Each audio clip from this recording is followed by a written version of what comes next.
Good morning बच्चों। बच्चों, जैसा कि कल हम लोग ऑर्गन पाइप डिस्कस कर रहे थे और ऑर्गन पाइप के डिस्कशन के बाद मैंने आपको बताया था कि इसमें एक प्रैक्टिकल हम लोग परफॉर्म करते हैं जिसको क्या बोलते हैं, रेजोनेंस ट्यूब। बच्चों, बात करते हैं रेजोनेंस ट्यूब की, तो ये प्रैक्टिकल जनरली हम लोग 11th क्लास में करते हैं, परफॉर्म करते हैं। इसको परफॉर्म करने का तरीका क्या होता है, पहले उसको समझें। ये एपरेटस में क्या चीज किस काम की है उसको हम लोग डिस्कस कर रहे हैं। एंड फर्स्ट ऑफ ऑल, जैसा कि नाम है इसका, तो हम लोग बोल सकते हैं कि this experiment is based on resonance phenomena. Resonance phenomena. Second thing, with the help of this tube, with the help of this tube, we can find, with the help of this tube, we can find speed and wavelength of sound, wavelength of sound and end correction of tube। अब बच्चों, यहां पर जो मैंने लिखा उसको हम लोग अब डिस्कस कर रहे हैं। नीट 2019 में इस पर बेस्ड डायरेक्टली क्वेश्चन पूछा गया, जेईई मेन में इस पर बेस्ड डायरेक्टली क्वेश्चन पूछा गया। तो बच्चों देखिए, अगर मैं बात करूं क्वेश्चन की, तो क्वेश्चन आने के चांसेस इस पे होते हैं और बहुत आसान क्वेश्चन इस पर बनता है। आसान इतना कि आपको बस एक लाइन उसकी इक्वेशन लिखनी है और उसके बाद कैलकुलेशन करनी है, इस तरह का क्वेश्चन होगा। तो जैसा मैंने लिखा सबसे पहले कि it is based on resonance condition and with the help of this tube we can find speed and wavelength of sound as well as we can find out the end correction of this tube। अब ये एक नई term हम लोगों ने introduce की है, वो क्या है उसको डिस्कस करते हैं। बच्चों, सबसे पहले इस एपरेटस को देखें। बच्चों, इस एपरेटस की अगर हम लोग बात करें तो आप ऑब्जर्व कर रहे हैं कि लेफ्ट हैंड साइड यहां पर एक ट्यूब बनी हुई है जिसमें पानी भरा हुआ है। सबसे पहले अगर लॉजिकली अगर इस पर बात करें, कई बार बच्चे क्रॉस क्वेश्चन पूछते हैं कि सर रेजोनेंस ट्यूब में हम लोग पानी क्यों भरते हैं। तो बच्चों, कल के प्रैक्टिकल की बात करूं, आई मीन कल के डिस्कशन की बात करूं, तो मैंने आपको क्या बोला था कि हम ऑर्गन पाइप की लेंथ को फिक्स रखते हैं और ट्यूनिंग फॉर्क की फ्रीक्वेंसीज बदलते चलते हैं और पता करते हैं कि कौन कौन सी फ्रीक्वेंसीज पर ये ऑर्गन पाइप फिक्स्ड लेंथ पर रेजोनेंस करेगा। मैं दोबारा रिपीट कर रहा हूं कि कल हम लोगों ने जो ऑर्गन पाइप पढ़ा था उसमें उसकी लेंथ हम लोगों ने फिक्स कर रखी थी। सिर्फ हम लोग ट्यूनिंग फॉक्स की फ्रीक्वेंसीज चेंज कर रहे थे और ये पता कर रहे थे कि कौन कौन सी फ्रीक्वेंसीज पर रेजोनेंस होगा। तो कल का प्रैक्टिकल था find resonant frequencies for fixed length of organ pipe. अब अभी जो हम लोग डिस्कशन कर रहे हैं उसमें ये बात चल रही है कि हम इसमें पानी क्यों भरते हैं। बच्चों एग्जैक्टली आज हम लोग क्या करने वाले हैं कि ट्यूनिंग फॉर्क जो हम लोग इसके माउथ पे रखेंगे उसकी फ्रीक्वेंसी हम लोग सेम रखेंगे, उसकी फ्रीक्वेंसी हम लोग नहीं बदलेंगे। आज हम लोग इस ऑर्गन पाइप की लेंथ को बदलेंगे। आज हम लोग ऑर्गन पाइप की लेंथ को बदलेंगे। बच्चों, ऑर्गन पाइप की लेंथ को बदलने के पीछे लॉजिक क्या है कि हम यहां पर आप देखिए ट्यूब से राइट हैंड साइड एक रिजर्वॉयर कनेक्टेड है। हम क्या करते हैं, इस ट्यूब के अंदर वाटर लेवल को कम करते चलते हैं। बच्चों, जैसे जैसे वाटर लेवल हम लोग कम करेंगे, क्या जितने हिस्से में पानी कम हो गया उतने हिस्से में एयर इंसर्ट हो जाएगी, एयर वहां पर आ जाएगी। तो बच्चों, जैसे जैसे आप पानी कम करोगे तो बचे हुए हिस्से में एयर कॉलम आ जाएगा। और जो एयर कॉलम है, अब आप नोटिस करो, जैसे जैसे पानी का लेवल कम होता जा रहा है एयर कॉलम का लेंथ बढ़ता जा रहा है। एयर कॉलम का लेंथ बढ़ता जा रहा है मतलब ऑर्गन पाइप की लेंथ बढ़ती जा रही है। तो बच्चों, यहां पर जो ऑर्गन पाइप की लेंथ बदलेगी, तो अब हमारा प्रैक्टिकल है कि fixed frequency of tuning fork के लिए कौन कौन सी लेंथ पर हमें रेजोनेंस मिलेगा। कौन कौन सी लेंथ पर हमें रेजोनेंस मिलेगा। पहले हम लोग पानी का लेवल करेंगे, उस लेंथ पे चेक करेंगे कि वहां पर हमें रेजोनेंस मिला या नहीं। नहीं मिला तो पानी का लेवल और कम करेंगे। तो ये चीज हम लोग चेंज करते रहेंगे कब तक, जब तक हमें रेजोनेंस कंडीशंस ना मिल जाए। तो आज अपना डिस्कशन है कि कौन कौन सी लेंथ पर हमको रेजोनेंस मिलेगा for the fixed frequency of tuning fork. Now the next discussion, कि बच्चों बीच में जो स्केल लगी हुई है, with the help of this scale हम लोग ये मेजर करते हैं अगेन एंड अगेन कि हमने कितना वाटर लेवल कम कर दिया और कितना एयर कॉलम वहां पर एग्जिस्ट कर रहा है। तो हम with the help of scale air column और वाटर कॉलम को वहां पर एडजस्ट करते रहते हैं, मेजर करते रहते हैं। अब बच्चों देखिए, इसका प्रैक्टिकल करने के लिए, इसका डिस्कशन करने के लिए, ये जो ट्यूब हम लोगों ने ली है, इस ट्यूब को मैंने यहां पर अलग से बना दिया, रेजोनेंस ट्यूब जिसको हम लोग बोलते हैं। बच्चों, हम क्या करेंगे, यहां पर एक ट्यूनिंग फॉर्क को रखेंगे जिसकी जो भी फ्रीक्वेंसी हमको दी जाएगी वो रखेंगे। अब उस ट्यूनिंग फॉर्क को बच्चों हम लोग इसके माउथ पर वाइब्रेट करते हुए रखेंगे। पानी पूरी तरह से भरा हुआ है। तो बच्चों, जब पानी पूरी तरह से भरा हुआ है तो वो ऑर्गन पाइप नहीं है क्योंकि उसके अंदर एयर कॉलम नहीं है। तो रेजोनेंस करने के लिए हमने क्या किया, रिजर्वॉयर को एडजस्ट करते हुए पानी का लेवल कम किया और ट्यूनिंग फॉर्क से हम लोग वाइब्रेशंस भेजते रहे, पानी का लेवल कम करते रहे, ट्यूनिंग फॉर्क से वाइब्रेशंस भेजते रहे, पानी का लेवल कम करते रहे और ट्यूनिंग फॉर्क से वाइब्रेशंस भेजते रहे। और बच्चों ऐसा तब तक करेंगे जब तक हमको एक लाउडर साउंड नहीं मिलेगा। जैसे ही हमें लाउडर साउंड मिलेगा, हम वाटर लेवल और एयर कॉलम को नोट कर लेंगे स्केल में कि कितने एयर कॉलम पे हमको वहां पर रेजोनेंस मिला। तो बच्चों सबसे पहला रेजोनेंस जो मिलेगा उसमें मिनिमम पॉसिबिलिटी क्या होगी कि यहां पर एक नोड हो और यहां पर एक एंटी नोड हो। बच्चों आप अच्छे से जानते हैं कि एंटी नोड से नोड तक का जो डिस्टेंस होता है वो होता है λ/4। और बच्चों यहां से यहां तक ये जो हम लोगों ने लेंथ मेजर की है किसकी, ट्यूब के अंदर की लेंथ, वो हम लोग मार्क कर देते हैं L1। ट्यूब के अंदर की लेंथ जो हम लोगों ने मार्क की वो कितनी मार्क कर दी, L1। अब बच्चों गौर करने वाली बात है कि यहां पर जो एंटीनोड है वो एग्जैक्टली मैंने बिल्कुल ओपन एंड पे नहीं बनाया, उसके कुछ ऊपर बनाया है। प्रैक्टिकली ये चीज ऑब्जर्व की गई कि जो एंटीनोड है वो एग्जैक्टली माउथ पे ना बनते हुए थोड़ा सा बाहर बनता है। एंटीनोड जो है वो एग्जैक्टली माउथ पर ना बनते हुए थोड़ा सा बाहर बनता है।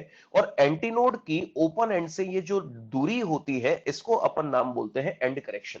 And correction is what, it is the distance between the actual position of antinode and the open end of the pipe. The distance between the actual position of antinode and the open end of the pipe known as end correction. और बच्चों antinode से node तक का λ/4 का आधा loop होता है ये। तो सबसे पहला प्रैक्टिकल जो हमको मिला, आई मीन रेजोनेंस जो मिला, वो L1 प्लस ई बराबर λ/4 पे मिला। पहला observation, L1 plus E is equal to λ/4, equation number 1। ये हमको पहला रेजोनेंस मिला। अब हमसे पूछा गया कि ये तो हो गया पहला, अब बताओ और कौन कौन सी लेंथ पर हमें रेजोनेंस मिलेगा। तो हमने क्या किया, अब पानी का लेवल फिर से कम करना स्टार्ट किया और इसको तब तक कम करते रहे जब तक हमको अगेन एक लाउडर साउंड नहीं सुनाई दिया। मानकर चलिए जैसे ही हमको लाउडर साउंड सुनाई दिया, हमने फिर से वहां पर नोटिस कर लिया कि इस समय एयर कॉलम और वाटर कॉलम कितना है। तो मान लीजिए कि अब एयर कॉलम पहले से बड़ा हो चुका है और एयर कॉलम बड़ा हो गया है, तो मान लेते हैं उसकी लेंथ कितनी है, L2। कितनी है, L2। तो एयर कॉलम की लेंथ हमने मान ली L2। अब बच्चों कॉलम बढ़ गया है तो डेफिनेटली नोड और एंटी नोड जिसमें दो लोकेशंस तो फिक्स है, इसके बीच में नेक्स्ट पॉसिबिलिटी हम लोगों ने ये मार्क कर दी। पिछले वाले के रिस्पेक्ट में नेक्स्ट पॉसिबिलिटी यही है। तो बच्चों यहां से अगर लूप्स बनाए तो कुछ ऐसा लूप हमको मिलेगा। अब जरा गौर कीजिए कि एंटी नोड जो बना है वो ओपन एंड से थोड़ा सा ऊपर बना है जिसको बोलेंगे ई। और एंटी नोड से नोड, नोड से एंटी नोड और एंटी नोड से नोड, ये टोटल डिस्टेंस जो हो जाएगी वो कितनी हो जाएगी, 3λ/4। बच्चों जरा गौर कीजिए अगला रेजोनेंस हमें कितने पे मिला है, 3λ/4। तो मैं लिख सकता हूं कि नेक्स्ट लेंथ जो है वो 3λ/4 है। बच्चों क्या आपने नोटिस किया कि क्लोज ऑर्गन पाइप हमेशा ऑड हार्मोनिक्स प्रोड्यूस करता है। बिल्कुल वैसा ही रिजल्ट मिलता जुलता यहां आ रहा है कि जो रेजोनेटिंग लेंथ होंगी वो भी ऑड मल्टीपल्स ऑफ इनिशियल होगी। देखिए पहले λ/4 पे मिला, दूसरा 3λ/4 पे मिला, तो अगला किस पे मिलेगा, 5λ/4, फिर अगला किस पे मिलेगा, 7λ/4। तो ये जो रेजोनेटिंग लेंथ आती है ट्यूब में वो कैसे आती है, मान लीजिए पहली वाली 10 है तो अगली वाली 30 होगी, फिर 50 होगी, फिर इस तरह से उसके मल्टीपल होंगे, 70 होगी। तो हमेशा रेजोनेटिंग लेंथ यहां पर जो मिल रही है वो क्या मिल रही है, इनिशियल की ऑड मल्टीपल्स। अब हमें क्वेश्चन में पूछा गया कि with the help of this tube we can find out the wavelength and speed of sound. अगर मैं इक्वेशन नंबर 2 में से एक को घटा दूं तो बच्चों L2 माइनस L1 बचेगा क्योंकि E से E कैंसिल, और 3λ/4 में से λ/4 को घटाओगे तो λ/2। तो यहां से वेवलेंथ आ गई 2 times of L2 minus L1। बच्चों ये आ गया वेवलेंथ। अब आपको अगर ट्यूनिंग फॉर्क की फ्रीक्वेंसी पता है तो n का मल्टीप्लाई करके आप v निकाल सकते हो, v equal to n lambda. तो बच्चों वेलोसिटी ऑफ साउंड आ गया 2n L2 माइनस L1। बच्चों ये क्वेश्चन 2019 में पूछा गया था, आपके मॉड्यूल की एक्सरसाइज 2 में आपको मिलेगा। उसमें आपको लेंथ दी गई थी रूम टेम्परेचर पे L1 और L2, हालांकि वो सेंटीमीटर्स में थी, आपको मीटर में कन्वर्ट करनी थी। आपको ट्यूनिंग फॉर्क की फ्रीक्वेंसी दी थी, तो देखो n दिया है, L2 दिया है, L1 दिया है, सिर्फ वैल्यू प्लेस करके v निकालना था। और सेम पैटर्न का क्वेश्चन जेई मेन में भी पूछा गया। तो बच्चों ये अच्छा एक आसान क्वेश्चन है और जनरली अगर इस तरह का क्वेश्चन बन जाए तो हमारे लिए बेनिफिशियल होता है। अब बच्चों इसके बाद जो नेक्स्ट पॉइंट है वो है एंड करेक्शन। एंड करेक्शन हमें कैलकुलेट करना है कि जो एंटीनोड होता है वो एग्जैक्टली ट्यूब से कितनी डिस्टेंस ऊपर बनता है। तो बच्चों अगर मैं इक्वेशन नंबर 2 में इक्वेशन नंबर 1 का डिवीजन कर दूं तो L2 plus e upon L1 plus E is equal to, ये कितना था, 3λ/4 अपॉन λ/4। क्रॉस मल्टीप्लाई कीजिए बच्चों, तो लैम्डा बाई 4 से लैम्डा बाई 4 कैंसिल, तो यहां बच गया L2 प्लस ई और इधर बचेगा 3L1 प्लस 3E। तो बच्चों यहां से E की वैल्यू आ गई हमारे पास L2 minus 3L1 upon 2, the value of and correction. बच्चों वैल्यू ऑफ एंड करेक्शन जो हम लोगों ने कैलकुलेट की, इस वैल्यू ऑफ एंड करेक्शन में अभी मैं एक क्वेश्चन आपको कराऊंगा, किस तरह की वैल्यूज आपको दी जाती है, तो आपको समझ में आएगा। बच्चों एक और चीज अगर मैं आपको क्लियर कर दूं यहां पर, कि अगर मुझे क्वेश्चन में दिया है कि एंड करेक्शन एग्जिस्ट कर रहा है, तो मुझे कैसे पता चलेगा कि वहां पे एंड करेक्शन जैसी चीज है। बच्चों नोटिस कीजिए, अगर एंड करेक्शन जैसी कोई चीज है तो उसको पता करने का तरीका कि if end correction is not equal to zero, इसका मतलब L2 की वैल्यू 3L1 से ज्यादा होगी। जरा इक्वेशन पर गौर कीजिए, अगर L2 की वैल्यू और 3L1 की वैल्यू बराबर हो गई तो एंड करेक्शन जीरो हो जाएगा। अगर एंड करेक्शन वहां पे नॉन जीरो चाहिए तो L2 की वैल्यू 3L1 से कम होना चाहिए। इसका मतलब यह है, ध्यान से सुनना मेरे एक एक शब्द, इसका मतलब यह है कि दूसरी रेजोनेटिंग लेंथ जो होगी, दूसरी रेजोनेटिंग लेंथ जो होगी, वो पहली रेजोनेटिंग लेंथ के 3 टाइम्स से भी ज्यादा होनी चाहिए। दूसरी रेजोनेटिंग लेंथ जो होगी वो पहली वाले के 3 टाइम्स से भी ज्यादा होनी चाहिए। जैसा कि अगर पहली वाली 10 है तो अगली वाली जो आएगी वो 10 के 3 टाइम्स से भी ज्यादा होनी चाहिए। मतलब पहली 10 तो मान लो अगली 32, पहली 10 तो अगली 32। तो अगर आपको ऐसे वैल्यूज क्वेश्चन में दी है तो समझ जाना कि एंड करेक्शन एग्जिस्ट कर रहा है। अगर मैंने आपसे बोला कि अगर दूसरी रेजोनेटिंग लेंथ पहली वाली के 3 टाइम्स से भी ज्यादा है तो इसका मतलब एंड करेक्शन एग्जिस्टिंग है। और बच्चों एंड करेक्शन के लिए अगर मान के चलिए मैंने क्वेश्चन आपको दे दिया कि बच्चों पहली लेंथ है 10 और अगली है 32, तो देखो अगली वाली जो है वो 3 टाइम्स से भी ज्यादा है, इसका मतलब एंड करेक्शन एग्जिस्ट कर रहा है। वैल्यू प्लेस करके निकाल सकते हो। और बच्चों एंड करेक्शन की और बात की जाए तो एंड करेक्शन की जो इक्वेशन होती है E is equal to 0.6R। यहां से आप देख सकते हो E proportional to R, where R is what, radius of tube. R is what, radius of tube. ये इसलिए बताया गया, कई बार बच्चों का प्रैक्टिकल के दौरान एक क्रॉस क्वेश्चन होता है कि सर ये जो रेजोनेंस ट्यूब होती है वो इतनी पतली क्यों होती है। तो जवाब है कि ट्यूब जितनी पतली होगी उसकी रेडियस उतनी कम होगी, और रेडियस कम होगी तो एंड करेक्शन भी कम होगा। To minimise to minimise end correction to minimise end correction we should take narrow tube. जितनी नैरो होगी उसकी रेडियस उतनी कम होगी और एंड करेक्शन उतना ही कम आएगा। कई बार बच्चे ऐसे भी पूछते हैं कि सर एंड करेक्शन अगर क्वेश्चन में दिया है तो उसको देने का और क्या तरीका हो सकता है। तो एक तरीका तो मैंने बताया, दूसरा तरीका होता है कि here the radius of the tube, मान लीजिए कोई क्वेश्चन लिख दिया और लास्ट में लिख दिया कि रेडियस ऑफ ट्यूब इतनी है, तो आपने नोटिस किया कल तक के एक सिंगल क्वेश्चन में रेडियस ऑफ ट्यूब लिखकर नहीं दी गई थी, पर अचानक से अगर मुझे रेडियस ऑफ ट्यूब लिखकर दे दिया गया, मतलब वहां पे एंड करेक्शन जैसी कोई चीज एग्जिस्ट कर रही है। तो अपने को ऐसे पता चलेगा। हालांकि इस पर बेस्ड बहुत ज्यादा क्वेश्चन आपको प्रैक्टिस के दौरान नहीं मिलेंगे, जैसे मिलेंगे वो मैं आपको भी करवाने जा रहा हूं। तो बच्चों हमने क्या सीखा कि सबसे पहली resonating length lambda by 4, 3 lambda by 4, 5 lambda by 4, 7 lambda by 4, इतनी लेंथ पर हमको रेजोनेंस मिलता है। तो बच्चों इसका एक क्वेश्चन आप लोग सॉल्व करके बताएं, एक अच्छा क्वेश्चन है, ट्राई कीजिए। In resonance tube experiment, if speed of sound is 300 meter per second, frequency 500 hertz and length is 125 centimeter, then find out maximum, ये पहला क्वेश्चन और दूसरा क्वेश्चन एक जैसा हो गया, इसको एक मिनट में मैं हटा रहा हूं। मैक्सिमम नंबर ऑफ रेजोनेंस हमें इस क्वेश्चन में कितने पूछे गए वो अपने को कैलकुलेट करना है। सॉल्व कीजिए। पहला क्वेश्चन और दूसरा क्वेश्चन अपने को दिया गया है कि इस ट्यूब से कितने मैक्सिमम नंबर ऑफ रेजोनेंस मिलेंगे, और रेजोनेंस की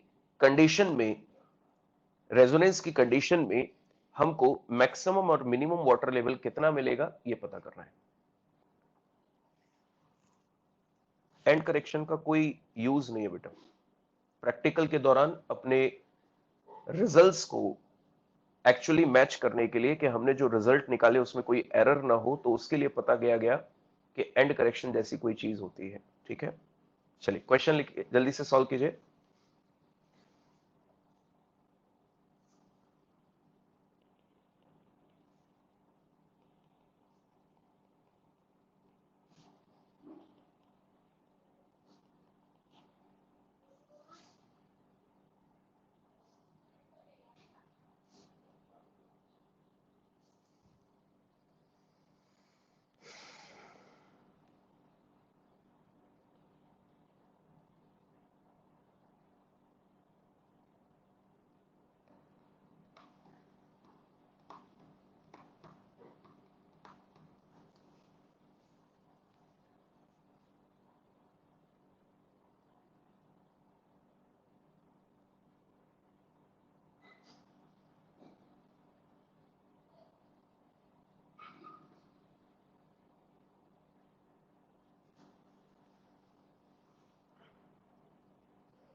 मैक्सिमम नंबर ऑफ रेजोनेंसेस 4, 4 आंसर सही है, 4 रेजोनेंस हमको मिलेंगे 4 बार। और वाटर लेवल 20 और 110 बिल्कुल सही है, गुड। 4, 110 और 20 बिल्कुल सही है बेटा। सॉल्व करने का तरीका सुने। इस क्वेश्चन को जब हम लोग सॉल्व कर रहे हैं तो देखिए, सबसे पहले वेवलेंथ कैलकुलेट करते हैं, v बाई एन।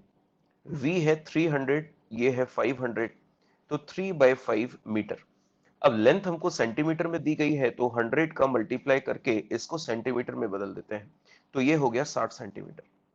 अब बच्चों, जैसा मैंने बोला कि कितने रेजोनेंस मिलेंगे, सबसे पहले जब ये रेजोनेंस ट्यूब आपको दी जाती है तो पूरी पानी भर के दी गई है। सबसे पहला रेजोनेंस कब मिलता है, जब एयर कॉलम λ/4 का होता है। तो बेटा 60/4, 15 सेंटीमीटर का जब एयर कॉलम होगा तो पहला रेजोनेंस मिलेगा। अब बच्चों बताइए, 125 में मैंने पानी भर के दिया था, 15 सेंटीमीटर अपन ने एयर कॉलम बना दिया, खाली कर दिया, तो बची हुई वाटर लेवल कितनी होगी, 110 सेंटीमीटर। इसके बाद दोबारा से परफॉर्म करते हैं, चेक करते हैं कि दूसरा रेजोनेंस कब मिलेगा, तो आंसर आया 3 λ/4 पे। तो बच्चों λ/4 का 3 टाइम्स कितना हो जाएगा, 45 सेंटीमीटर। आंसर दीजिए, 125 में पानी भर के दिया था, अब हमने 45 सेंटीमीटर खाली कर दिया, तो बचे हुए 80 सेंटीमीटर में अब भी क्या होगा, पानी। तीसरा रेजोनेंस हमको कितना मिलेगा, 5 λ/4 की लेंथ पे, तो ये हो जाएगा कितना, 75 सेंटीमीटर। तो बच्चों 125 में पानी भर के दिया, 75 हमने खाली कर दिया, तो बचे हुए 50 सेंटीमीटर में अब भी पानी भरा हुआ है। फिर से पूछा गया कि और कब कब मिलेगा, तो हमने बोला अगला रेजोनेंस 7 λ/4 यानी कि 105 सेंटीमीटर पे मिलेगा। तो 125 में पानी था, 105 खाली कर दिया गया, तो 20 सेंटीमीटर स्टिल विद वाटर। फिर हमने चेक किया कि पांचवा रेजोनेंस तो 9 λ/4, तो λ/4 का 9 टाइम्स कितना हो जाएगा, 135 सेंटीमीटर, मतलब पांचवा रेजोनेंस नहीं मिलेगा, क्योंकि पांचवा रेजोनेंस होने के लिए एयर कॉलम जो है वो 135 सेंटीमीटर का होना चाहिए, पर अपनी ट्यूब ही 125 की है। तो इसका मतलब ये पांचवा रेजोनेंस नहीं मिलेगा, क्योंकि इसमें जो हमने लेंथ निकाली है 135 सेंटीमीटर, वो ट्यूब की लेंथ से ज्यादा है, तो ट्यूब के अंदर इतना बड़ा एयर कॉलम हम लोग एस्टैब्लिश नहीं कर पाएंगे। तो बच्चों, मैक्सिमम नंबर ऑफ रेजोनेंस इस ट्यूब से जो हमें मिले वो कितने मिले, 4। और बच्चों रेजोनेंस कंडीशन में maximum level of water and minimum level of water जो रहा वो चेक करो। आंसर दीजिए, 4 रेजोनेंस हमको मिले, उसमें वाटर लेवल की मैक्सिमम वैल्यू रही 110 और मिनिमम वैल्यू कितनी रही, 20। तो हमारे क्वेश्चन का आंसर है 110 सेंटीमीटर मैक्सिमम लेवल और 20 सेंटीमीटर मिनिमम, जैसा आप लोग आंसर दे भी रहे थे। इस तरह का ये क्वेश्चन था, और ऐसा क्वेश्चन आपको प्रैक्टिस के दौरान भी मिलेगा मॉड्यूल में, तो सिमिलर वे में आपको सॉल्व करना है। बच्चों अगला क्वेश्चन जरा गौर कीजिए, एंड करेक्शन आपको दिया है, लोएस्ट रेजोनेंस लेंथ आपको दी गई है 15, तो नेक्स्ट आपसे पूछी जा रही है। अभी बच्चों मैंने आपको इसकी इक्वेशन क्या बताई थी, E is equal to L2 minus 3L1/2, इस पर बेस्ड ये क्वेश्चन है, ट्राई कीजिए, कंप्लीट कीजिए। E दिया है, L1 दिया है, सिंपली L2 निकालना है।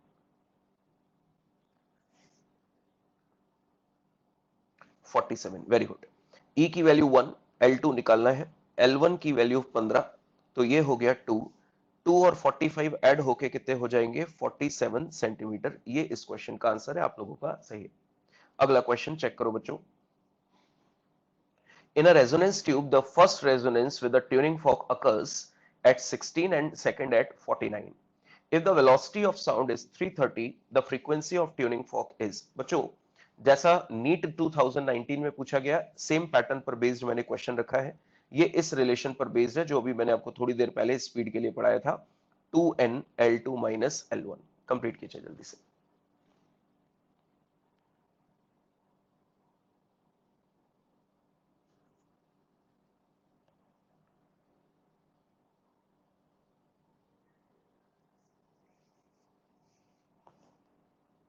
पांच सौ सही है, 500 हर्ट्ज।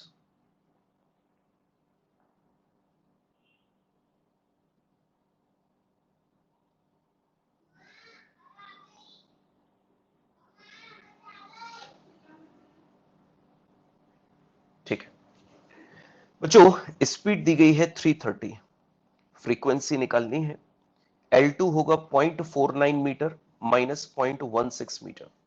बच्चों 330/2, या इसको इधर ही रहने दो, और ये कितना बचेगा 0.33।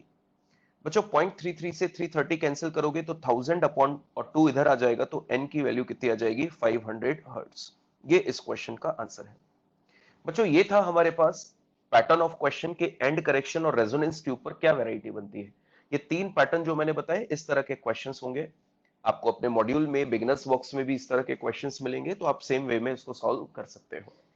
अब बच्चों last topic of this chapter हम लोग डिस्कस कर रहे हैं, और कुछ वेरियस पॉइंट्स जो कि इंपॉर्टेंट है अपने को सीखने के लिए, वो होगा Doppler's effect, loudness level and decibel, pitch and quality of sound. ये हमारे पास टॉपिक है। सबसे पहले बच्चों ऑब्जर्व कीजिए, कैरेक्टरिस्टिक्स ऑफ साउंड में हम लोगों ने ऑब्जर्व किया सबसे पहली प्रॉपर्टी जो हमको दी गई है, दैट इज पिच। बच्चों एग्जैक्टली पिच को हम लोग रिलेट करते हैं किससे, फ्रीक्वेंसी से। जैसा मैं लिख रहा हूं कि pitch of sound is directly proportional to frequency. बच्चों कई बार जब हम लोग म्यूजिक सुनते हैं, या जो लोग इस फील्ड से रिलेटेड होते हैं, कई बार वो ऐसे शब्द यूज करते हैं कि ये म्यूजिक जो है, या ये जो गाना है, वो बहुत हाई पिच पे है या बहुत लो पिच पे है। इस तरह के शब्द वो यूज करते हैं, आपने सुने भी होंगे। बच्चों हाई पिच का मतलब क्या है, हाई फ्रीक्वेंसी का है, और लो पिच का है तो इसका मतलब लो फ्रीक्वेंसी का है। तो सबसे पहले क्रॉस क्वेश्चन ये आता है कि हम गाना सुनकर या साउंड सुनकर कैसे जज करें कि ये हाई पिच को डिनोट कर रहे हैं। मतलब गाने साउंड के अंदर वो कौन सी कैरेक्टरिस्टिक होती है जिसको ऑब्जर्व करके हम लोग ये डिसाइड करते हैं कि ये हाई पिच का है। तो जवाब है फ्रीक्वेंसी। साउंड जितनी ज्यादा हाई फ्रीक्वेंसी का होगा, वो सुनने में उतना ज्यादा शार्प और श्रिल होगा। शार्प और श्रिल मतलब बिल्कुल एकदम तीखी सी आवाज होगी। साउंड सुनने में, जितनी हाई फ्रीक्वेंसी का होगा, सुनने में उतना ज्यादा शार्प और श्रिल होगा। और साउंड की फ्रीक्वेंसी जितनी कम होगी, वो साउंड सुनने में उतना ज्यादा हैवी होगा। जैसे कि मेल और फीमेल वॉइस। बच्चों मेल वॉइस जो होती है फ्रीक्वेंसी कम होती है, जिसकी वजह से आवाज भारी होती है। और फीमेल वॉइस में फ्रीक्वेंसी जो होती है वो ज्यादा होती है, जिसकी वजह से आवाज जो होती है वो सुनने में शार्प होती है, श्रिल होती है। श्रिल मतलब शार्प। जैसे कि बच्चों हम लोग इमेजिन करें मॉस्किटो और शेर, है ना। जैसे कि एक एग्जाम्पल भी लिखा हुआ है कि बच्चों जो मॉस्किटो होता है, उसके हमिंग का साउंड जो होता है, जब हमारे कान में वो मॉस्किटो हमिंग करता है, तो आवाज बहुत तीखी सी होती है, एकदम श्रिल शार्प होती है। जबकि एट द सेम टाइम अगर कोई शेर दहाड़ रहा हो, तो उसकी आवाज सुनने में बहुत भारी होती है, क्योंकि उसकी आवाज की फ्रीक्वेंसी कम होती है, तो लॉयन की आवाज भारी। और मॉस्किटो की आवाज की फ्रीक्वेंसी ज्यादा होती है, तो उसकी आवाज सुनने में शार्प और श्रिल होती है। इसी तरह से नीचे क्या लिखा है, due to more harmonics usually the pitch of female voice is higher than male. तो बच्चों ऑब्जर्व कीजिए, यहां पर लिखा हुआ है, it is sensation received by the ear due to frequency, and it is the characteristic which distinguishes or a shrill or sharp sound from a grave or flat sound. As pitch depends on frequency, higher the frequency, higher will be the pitch, and shriller will be the sound. तो बच्चों ये discussion हम लोगों ने किया। अब बच्चों यहां पर डॉपलर्स इफेक्ट पढ़ने के पहले हम लोग एक छोटा सा डिस्कशन कर रहे हैं, जो आपको क्लियर रहना चाहिए, क्योंकि बच्चे यहां पर जनरली अपने दिमाग में एक मतलब कंडीशंस बना लेते हैं, एक मिसकॉन्सेप्ट बना लेते हैं, उसको अपन पहले क्लियर कर ले। बच्चों डॉपलर इफेक्ट क्या होता है। डॉपलर इफेक्ट की बात की जाए तो बच्चों डेली लाइफ में ये बहुत कॉमन ऑब्जर्वेशंस हैं जो हमने नोटिस किए हैं। बच्चों जब भी मानकर चलिए कि हम लोग किसी रोड साइड खड़े हुए, रोड के किनारे पर खड़े हुए हैं, एक कार है जो दूर से आ रही है और लगातार अपने हॉर्न को बजाए जा रही है कंटिन्यूअसली। तो बच्चों जैसे जैसे वो कार हमारे पास आती जाती है, वो हॉर्न की आवाज सुनने में बहुत ज्यादा श्रिल और शार्प होती जाती है, और जैसे ही वो हमसे दूर जाती है, वापस से वो शार्पनेस क्या हो जाती है, कम हो जाती है। इसका मतलब ये नहीं है कि गाड़ी के हॉर्न की फ्रीक्वेंसी बदल रही है। इसका मतलब ये नहीं है कि गाड़ी के हॉर्न की फ्रीक्वेंसी बदल रही है, उसकी फ्रीक्वेंसी तो फिक्स है। पर हो क्या रहा है कि गाड़ी आपके रिस्पेक्ट में मूव कर रही है। आप खड़े हो, गाड़ी आपके रिस्पेक्ट में पास आई, आपके रिस्पेक्ट में दूर चली गई। मतलब there is relative motion between the source and the observer, and because of this relative motion, we receive a frequency which is slightly different from the original frequency. We receive a frequency which is slightly different from the original frequency, and this received frequency known as apparent frequency. Known as apparent frequency, जो हमको relative motion की वजह से महसूस हुई है, पर actual में तो फ्रीक्वेंसी कुछ अलग थी। तो ये जो इफेक्ट हम लोगों ने डिस्कशन किया वो कहलाता है डॉपलर इफेक्ट, जिसमें हमको आवाज कितनी शार्प है या कितनी हार्ड है ये हमको डिस्कस करना है। क्योंकि आप जानते हो कि गाड़ी जैसे जैसे पास आती है साउंड लाउड भी होता जाता है। गाड़ी जैसे जैसे पास आती है साउंड लाउड भी होता जाता है और शार्प भी होता जाता है। अपने को लाउडनेस पे डिस्कशन नहीं करना, अपने को शार्पनेस पे डिस्कशन करना है। जैसे कि इमेजिन कीजिए कि मान लीजिए कि हम सभी यहां पर खड़े हुए सोर्स हैं और यहां पर एक गाड़ी है जिसका हॉर्न एक पॉइंट सोर्स की तरह बिहेव कर रहा है। बच्चों, जब हमारी डिस्टेंस ज्यादा थी गाड़ी से, तो हमारे पास पॉइंट सोर्स का जो स्फेरिकल वेव फ्रंट था वो बहुत बड़ा आ रहा था, क्योंकि हमारे पास जो दूरी थी सोर्स से वो बहुत ज्यादा थी। अब बच्चों, जैसे ही ये सोर्स हमारे पास आ जाएगा, तो अब वेव फ्रंट जो हम लोग रिसीव करेंगे बच्चों, वो वेव फ्रंट बहुत छोटा होगा। और आपको पता है कि वेव फ्रंट छोटा है तो उसका एरिया भी कम होगा, और intensity is inversely proportional to area. Area कम होगा तो इंटेंसिटी ज्यादा होगी, और साउंड में इंटेंसिटी का मतलब लाउडनेस से। इसका मतलब गाड़ी जब हमारे पास आएगी तो वो साउंड लाउडर भी करेगी, और गाड़ी जब पास आएगी तो उसकी फ्रीक्वेंसी जो हमको साउंड की सुनाई देगी वो शार्प भी होगी, वो ज्यादा भी होगी। तो पूरे डिस्कशन में अपने को लाउडनेस पे फोकस नहीं करना, अपने को फोकस करना है कि फ्रीक्वेंसी क्या हमको रिसीव हुई। फ्रीक्वेंसी दैट मींस कि वो साउंड कितना ज्यादा शार्प हुआ या नहीं हुआ, इस पर चर्चा करनी है। कभी भी बीच में ये हमें डिस्कशन में नहीं लाना है कि साउंड लाउडर हो गया, क्योंकि अपन डॉपलर इफेक्ट में लाउडनेस को डिस्कशन नहीं करते। तो बच्चों, सबसे पहले Doppler effect, Doppler effect for sound.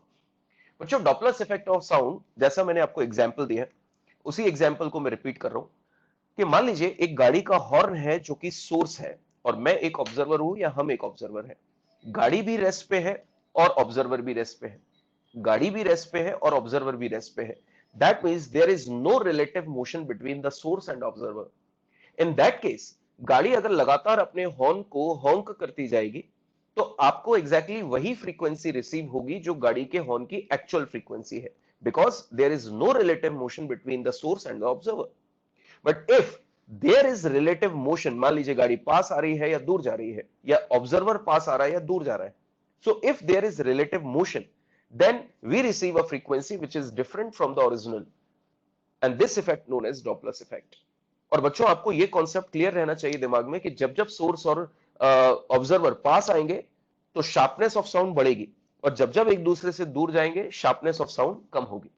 तो बच्चों, सबसे पहला जो हम लोग डिस्कशन कर रहे हैं, देखिए क्या लिखा हुआ है, डॉपलर इफेक्ट फॉर साउंड। ये हमारे पास पहला है, क्योंकि हम लाइट के लिए भी डॉपलर्स पढ़ेंगे, हालांकि इंपॉर्टेंट नहीं है वो, पर पार्ट है इसलिए पढ़ना पड़ेगा।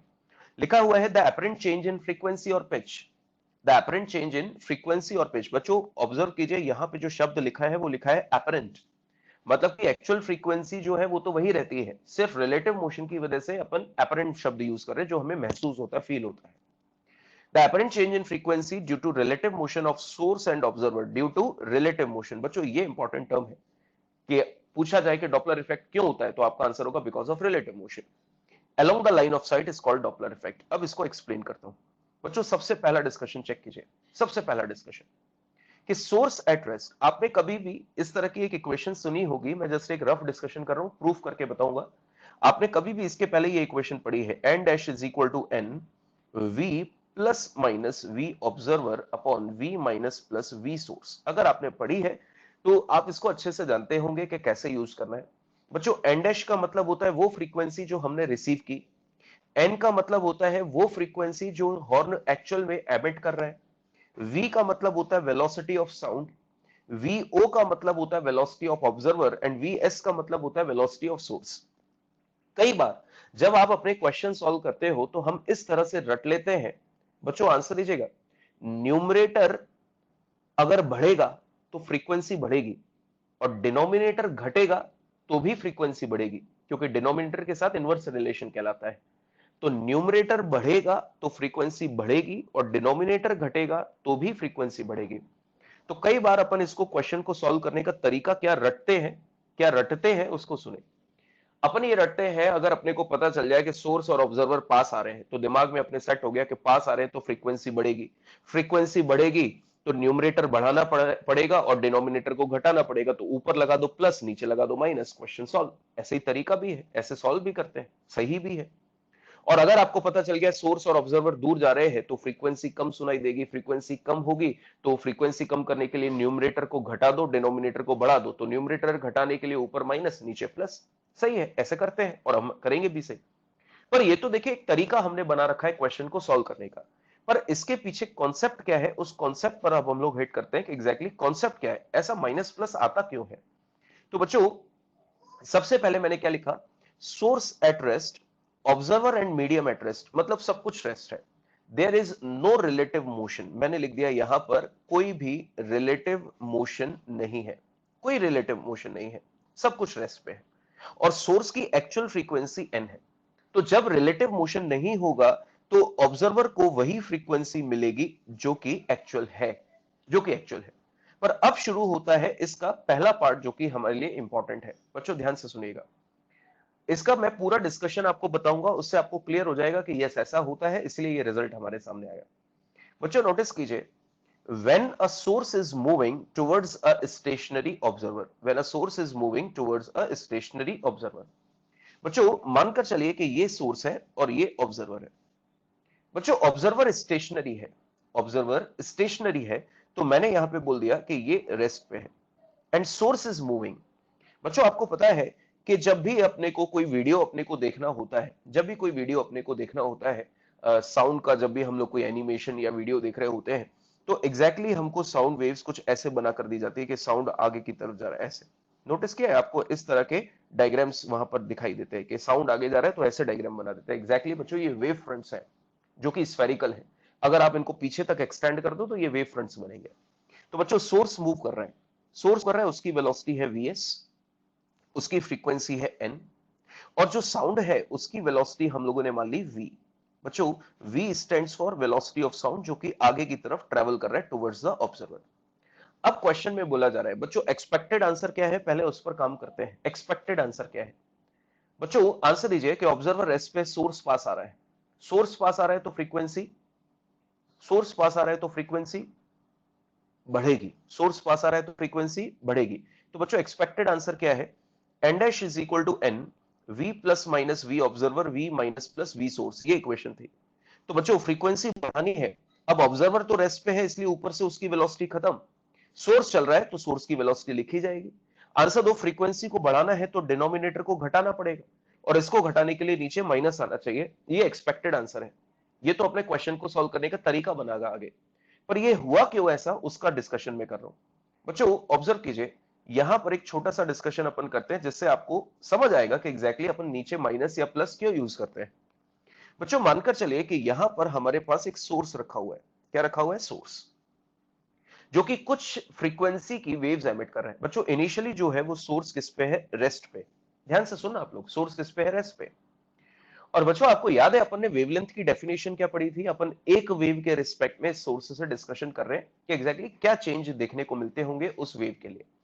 बच्चों आपको याद है अपन ने एक डेफिनेशन पढ़ी थी वेवलेंथ की, the distance covered by energy in one time period, the distance covered by energy in one time period known as wavelength. तो बच्चों यहां से जो साउंड वेव्स हैं वो कुछ इस तरह से यहां तक पहुंच गई। मुझसे पूछा गया वेवलेंथ शो करो इस सोर्स के रिस्पेक्ट में, तो बच्चों हम लोगों ने बता दिया कि यहां से यहां तक जो भी है वो वेवलेंथ है। बच्चों वेवलेंथ को क्या लिख सकते हैं, wavelength is what, distance covered. बच्चों डिस्टेंस क्या होती है, स्पीड इनटू टाइम। तो यहां पर मैं वेवलेंथ को क्या लिख सकता हूं, speed of sound into time taken, speed of sound into time taken, lambda is equal to v t. क्योंकि अपन ने कैपिटल टी टाइम में एक वेव बनाई है, कैपिटल टी टाइम में जो डिस्टेंस कवर्ड होती है उसको बोलते हैं वेवलेंथ, और वेवलेंथ क्या होगी, स्पीड इनटू टाइम, तो स्पीड किसकी, वेव की, इनटू टाइम टेकन। तो बच्चों ये हो गई वेवलेंथ जब सोर्स रेस्ट पे है। अब बच्चों ध्यान से सुनिएगा, जब सोर्स रेस्ट पे है तो उसको जो वेवलेंथ रिसीव हो रही है, जो वेवलेंथ वो नोटिस कर रहा है वो ये है, कितनी, वीटी, कितनी है, वीटी। पर बच्चों ये तब की बात थी जब सोर्स रेस्ट पे था, पर अब हुआ क्या कि वेव्स को एमिट करते ही सोर्स भी आगे चलने लग गया, जैसा क्वेश्चन में लिखा हुआ है ना, source is moving towards the observer. मैंने बोला कि वेव्स को एमिट करते ही सोर्स भी चलने लग गया। तो बच्चों वेव्स अगर एमिट हो रही है और सोर्स मूविंग है, तो हालांकि मैं ये मानता हूं कि साउंड की स्पीड सोर्स के रिस्पेक्ट में बहुत ज्यादा होगी, तो कैपिटल टी टाइम में साउंड जितनी डिस्टेंस कवर करेगा उतनी डिस्टेंस सोर्स कवर नहीं कर पाएगा क्योंकि इसकी स्पीड बहुत कम है, पर हां कुछ तो करेगा। तो बच्चों जैसे ही इसने वेव एमिट की, वेव एमिट करते हुए मान लीजिए कैपिटल टी टाइम में वेव पहुंच गई यहां पर, तो उतनी देर में सोर्स भी कुछ ना कुछ डिस्टेंस तो चलेगा, वो यहां पहुंच गया। तो बच्चों सोर्स की स्पीड अपन ने ले रखी है वीएस, तो बताओ टी टाइम में यहां से यहां तक की वो जो डिस्टेंस कवर करेगा वो कितनी करेगा, v s into t. Distance is equal to speed into time, speed of source into time taken by the source. तो बच्चों पहले सोर्स को जो वेवलेंथ इतनी बड़ी दिखाई दे रही थी, ध्यान से सुनना, मेरे शब्दों को पकड़ना, ऑब्जर्व करना, जो वेवलेंथ पहले सोर्स को इतनी बड़ी वीटी डिस्टेंस की दिखाई दे रही थी, अब सोर्स के रिस्पेक्ट में वेवलेंथ केवल इतनी सी रह गई। अब सोर्स के रिस्पेक्ट में जो डिस्टेंस कवर्ड बाय वेव है वो केवल इतनी सी है जो नेक्स्ट एरो मैंने बनाया। क्योंकि अगर मैं रिलेटिव की बात करूं तो मेरे रिस्पेक्ट में जो वेव पहले इतनी दूर दिखाई दे रही थी, मैं रेस्ट पे था, तो जो वेव मुझे इतनी दूर दिखाई दे रही थी, अब मैं चलकर यहां आ गया तो मुझे केवल और केवल वेव मेरे रिस्पेक्ट में इतनी सी दूर दिखाई दे रही है, तो मैं बोलूंगा मेरे रिस्पेक्ट में ये इफेक्टिव वेवलेंथ है। और बच्चों इस लैम्डा डैश की वैल्यू अगर आपसे पूछूं तो क्या होगी, वीटी माइनस वीएसटी। देखकर बताइए, वेवलेंथ जो है, सोर्स जब चला तो वेवलेंथ कंपैरेटिवली कम हो गई, सोर्स जब चला तो वेवलेंथ कंपैरेटिवली कम हो गई। और बच्चों यहां से लैम्डा डैश की वैल्यू कितनी आ गई, V minus V S into T, wavelength कम हो गई। अब बच्चों आंसर दीजिए, मीडियम तो सेम है, तो v बराबर एन लैम्डा जब आप करोगे तो v कांस्टेंट, तो n का लैम्डा के साथ इनवर्स रिलेशन है, n का लैम्डा के साथ इनवर्स रिलेशन है। तो बच्चों अगर लैम्डा कम हो गया तो n बढ़ जाएगा, और n बढ़ गया तो वही तो हम सोच रहे थे कि सोर्स जब ऑब्जर्वर के पास आएगा तो n बढ़ेगा, n बढ़ेगा। तो एग्जैक्टली अगर मैं यहां पर अब कैलकुलेशन करूं और आंसर निकालूं कि बच्चों n डैश निकालिए, तो बच्चों n डैश क्या होगा, v upon lambda dash, v बराबर n लैम्डा से। तो बच्चों इसको सॉल्व कीजिए, n dash is equal to v upon lambda dash की वैल्यू निकालिए, कितनी है, v minus V S into t. बच्चों देखकर बताइए, क्या 1 बाई टी को n लिखा जा सकता है, 1 बाई टी को n लिखा जा सकता है, तो n dash is equal to क्या हो गया, n we upon we minus we s. बच्चों ये आया हमारे पास रिजल्ट जो कि हम लोगों ने ऊपर एक्सपेक्टेड सोचा था, n we upon we minus V S, और वही रिजल्ट अपना यहां भी निकल कर आया, n we upon we minus we s. अब बच्चों सोच के देखिए कि जिस डायरेक्शन में वेव जा रही थी, अगर सोर्स भी उसी डायरेक्शन में चला तो वेवलेंथ इफेक्टिव उसको कम नजर आई। पर अब गौर से देखिएगा, मेरे हाथ के मोशन को देखिएगा, जब सोर्स रेस्ट पे था तो वेवलेंथ इतनी बड़ी थी, अब सोर्स जिस डायरेक्शन में वेव जा रही है उसी डायरेक्शन में चलने लग गया, तो अब वेवलेंथ उसको केवल इतनी सी दिखाई दी जब वो सेम डायरेक्शन में थे। अब सोचो कि अगर ये सोर्स वेव एमिट करके उल्टा भाग जाए, तो अब उसको वेवलेंथ कंपैरेटिवली बड़ी दिखाई देगी, इफेक्टिव वेवलेंथ बड़ी दिखेगी। और बच्चों अगर वेवलेंथ बड़ी दिखेगी, वेवलेंथ बढ़ गई तो फ्रीक्वेंसी कम हो जाएगी। बच्चों वेवलेंथ बढ़ गई तो नीचे क्या आ जाएगा, प्लस। जरा गौर कीजिए, अगला डिस्कशन में कर रहा हूं, ऑब्जर्व कीजिए, ये तो हम लोगों ने निकाला फर्स्ट पार्ट। अब हम लोग सेकंड पार्ट पे डिस्कशन कर रहे हैं बच्चों, चेक कीजिएगा, चेक कीजिए। सेकंड पार्ट जो हम लोग डिस्कशन कर रहे हैं, केस टू। केस टू में मैंने बोला when source is moving away from stationary observer।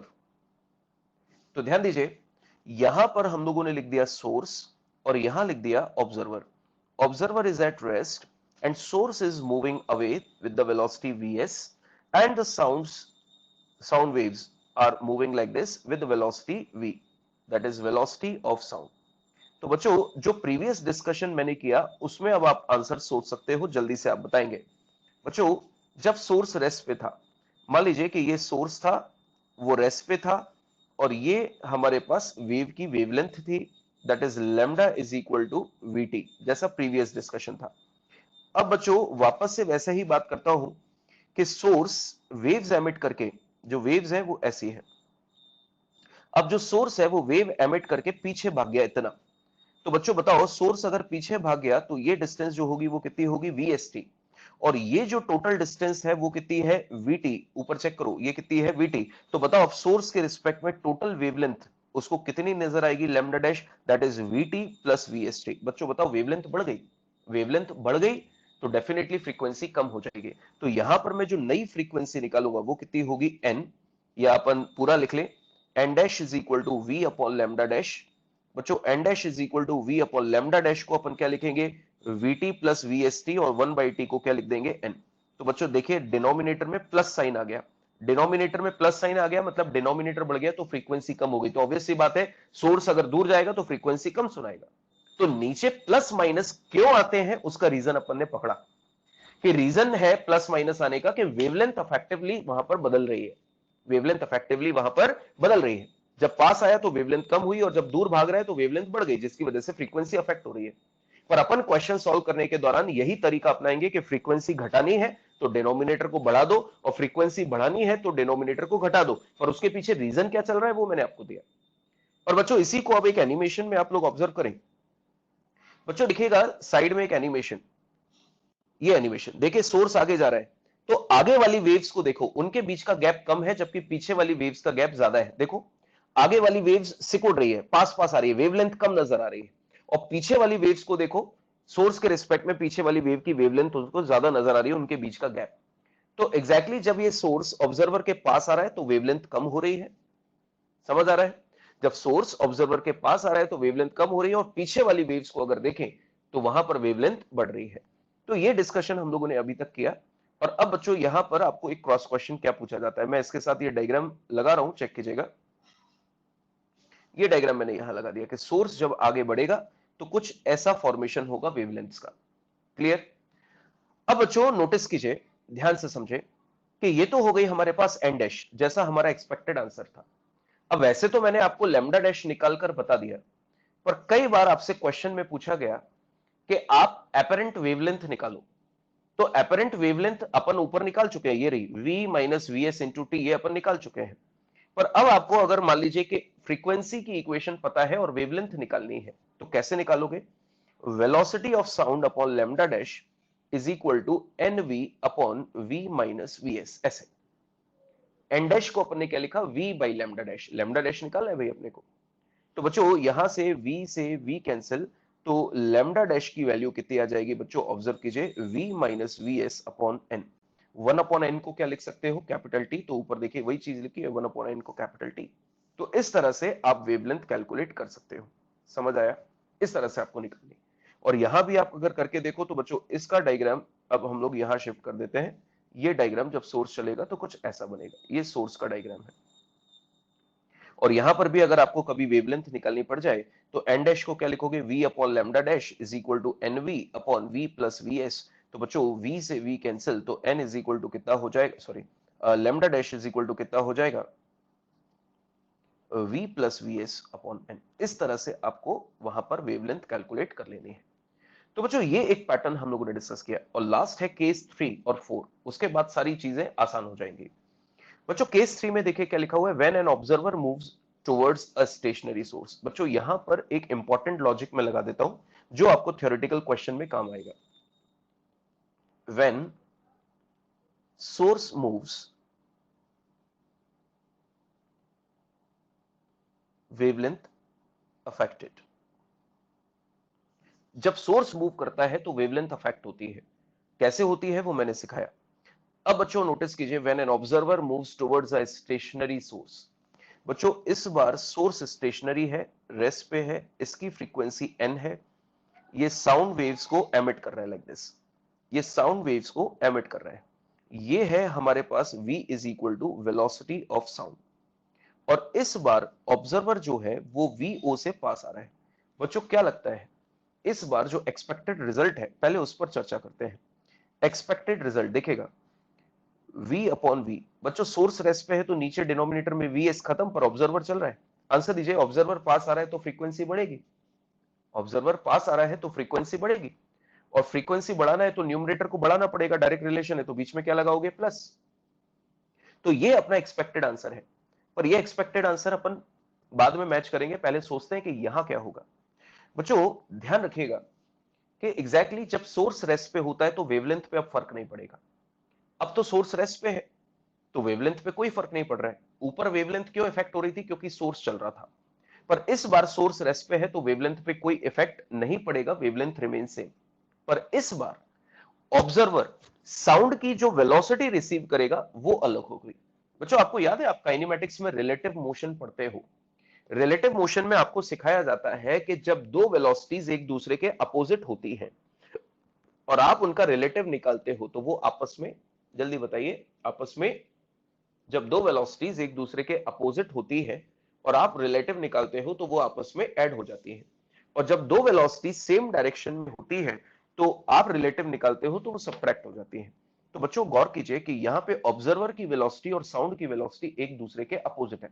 बिल्कुल, ऑब्जर्वर की वेलोसिटी और साउंड की वेलोसिटी एक दूसरे के अपोजिट है। तो अगर मैं velocity of sound with respect to observer लिखूं, velocity of sound with respect to observer, इसका मैग्नीट्यूड लिखूं, तो ये दोनों आपस में ऐड हो जाएंगे। तो बच्चों इस बार जो एन डैश आएगी नई वाली फ्रीक्वेंसी, उसमें लैम्डा पे फर्क नहीं पड़ा, पर उसमें फर्क पड़ा velocity of sound with respect to observer जो उसने रिसीव की। सुन रहे हो, जो उसने रिसीव की वेलोसिटी ऑफ साउंड वो अलग हो गई। अब उसको 330 नजर नहीं आएगी। अब ऑब्जर्वर खुद भी चल रहा है, ऑब्जर्वर खुद भी चल रहा है, तो उसको जो वेलोसिटी नजर आएगी वो 330 से अलग नजर आएगी। तो बच्चों यहां जब मैं एन डैश निकालूंगा तो ऑब्जर्व कीजिए, वेलोसिटी ऑफ साउंड जुड़ गई तो v plus VO upon lambda. बच्चों लैम्डा को क्या लिख सकते हैं, v बाई एन। लैम्डा को क्या लिख सकते हैं, v बाई एन। तो v नीचे रह गया और n ऊपर पहुंच गया। बच्चों जरा मैच कीजिए, एक्सपेक्टेड आंसर जो हमने सोचा था और हमने जो डिराइव किया वो एग्जैक्टली सेम है, पर यहां वेवलेंथ पे फर्क नहीं पड़ेगा, इस बात का ध्यान रखें। तो एक्सपेक्टेड आंसर से ये वैल्यू मैच हो रही है, तो हमने ये आंसर बताया।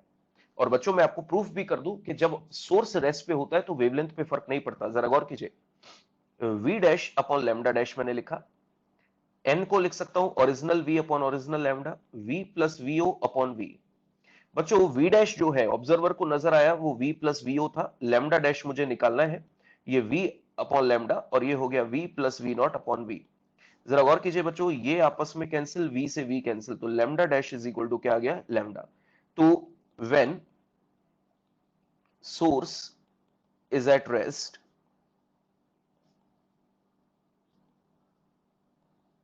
Wavelength apparent equal to actual, कोई अफेक्ट नहीं होता, इस बात का ध्यान रखें।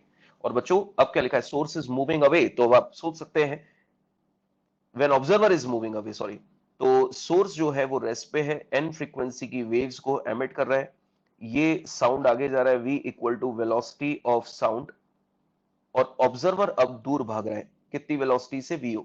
तो बच्चों अब साउंड की और ऑब्जर्वर की वेलोसिटी सेम डायरेक्शन में है, तो N dash is equal to क्या हो जाएगा, ध्यान से समझे, v डैश बाई लैम्डा। तो N dash is equal to v dash क्या हो जाएगा, v माइनस वीओ, और लैम्डा की जगह आ जाएगा v बाई एन। तो बच्चों आपने क्या यहां पर माइनस प्लस का रीजन समझ लिया है कि जब सोर्स चलता है तो डिनोमिनेटर में वेवलेंथ अफेक्ट होती है, इसलिए अपन माइनस प्लस लगाते हैं, और जब ऑब्जर्वर चलता है तो ऑब्जर्वर को जो साउंड की वेलोसिटी रिसीव होती है वो एक्चुअल से अलग होती है, इसलिए अपन न्यूमरेटर में चेंज करते हैं। और दोनों चलते हैं, सोर्स भी और ऑब्जर्वर भी, तो न्यूमरेटर में भी चेंज होगा और डिनोमिनेटर में भी चेंज होगा। एक डिस्कशन अपन ने किया कि सोर्स चलेगा तो वेवलेंथ अफेक्ट होगी और सोर्स रेस्ट पे रहेगा तो वेवलेंथ अफेक्ट नहीं होगी। ठीक है बच्चों, अब अपन इसकी इक्वेशन को फाइनलाइज करते हैं जो हमारे काम की है। अब क्वेश्चन सॉल्विंग स्ट्रेटेजी, बच्चों how to solve the questions, how to solve the questions, बच्चों इस पर आप ध्यान रखेंगे। How to solve the questions, how to solve the questions. बच्चों क्वेश्चन सॉल्व करने का तरीका, स्टेप वन मैं डायरेक्टली इस पे लिखकर बता रहा हूं। मानकर चलिए कि बच्चों ये सोर्स है और ये ऑब्जर्वर है, सुन रहे हैं, ये सोर्स है और ऑब्जर्वर है। आपके पास क्वेश्चन कैसा भी हो, कितना ही सिंपल हो और कितना ही टफ क्यों ना हो, आपके पास क्वेश्चन सॉल्व करने की स्टेप नंबर वन होनी चाहिए। फर्स्ट ऑफ ऑल आपके पास पहली स्टेप होगी कि सोर्स और ऑब्जर्वर को एक स्ट्रेट लाइन से ज्वाइन कीजिए, जैसा मैंने किया। स्टेप नंबर वन, क्वेश्चन कितना ही सिंपल या कितना ही टफ क्यों ना हो, स्टेप वन कहती है कि आप सोर्स और ऑब्जर्वर को एक स्ट्रेट लाइन से ज्वाइन कीजिए, और इसको अपन बोलते हैं बच्चों डॉपलर लाइन। क्या बोलते हैं, Doppler line. The line, the straight line joining source and observer known as Doppler line. उसके बाद स्टेप टू, आप सोर्स और ऑब्जर्वर की जो भी वेलोसिटीज हैं वो मार्क कर लीजिए। अगर आपको सोर्स और ऑब्जर्वर की वेलोसिटी इस डॉपलर लाइन के अलोंग दी है ऐसी, अगर आपको सोर्स और ऑब्जर्वर की वेलोसिटी इस डॉपलर लाइन के अलोंग दी है, या तो टुवर्ड्स ईच अदर या अवे फ्रॉम ईच अदर, तो कोई दिक्कत ही नहीं है। तो अभी तक जो ऊपर अपन ने सीखा, डायरेक्टली फॉर्मूले में वैल्यू प्लेस करेंगे, आंसर निकालेंगे। पास आएंगे तो बढ़ाना है, दूर जाएंगे तो घटाना है। पर कई बार बच्चों क्वेश्चन हमारे पास ऐसा होता है, ध्यान से सुनिए, कई बार ऐसा होता है कि मान लीजिए कि ये सोर्स है, ये ऑब्जर्वर है, मैंने स्टेप नंबर 1 फॉलो करते हुए इन दोनों को एक स्ट्रेट लाइन से ज्वाइन किया और फिर मेरे को स्टेप 2 सिखाई गई थी कि आप अब इनकी वेलोसिटी मार्क कीजिए। तो हो सकता है कि ऑब्जर्वर रेस्ट पे हो और सोर्स की वेलोसिटी मुझे ऐसे दे रखी हो, ये मुझे सोर्स की वेलोसिटी दी गई है किसी एंगल थीटा पे।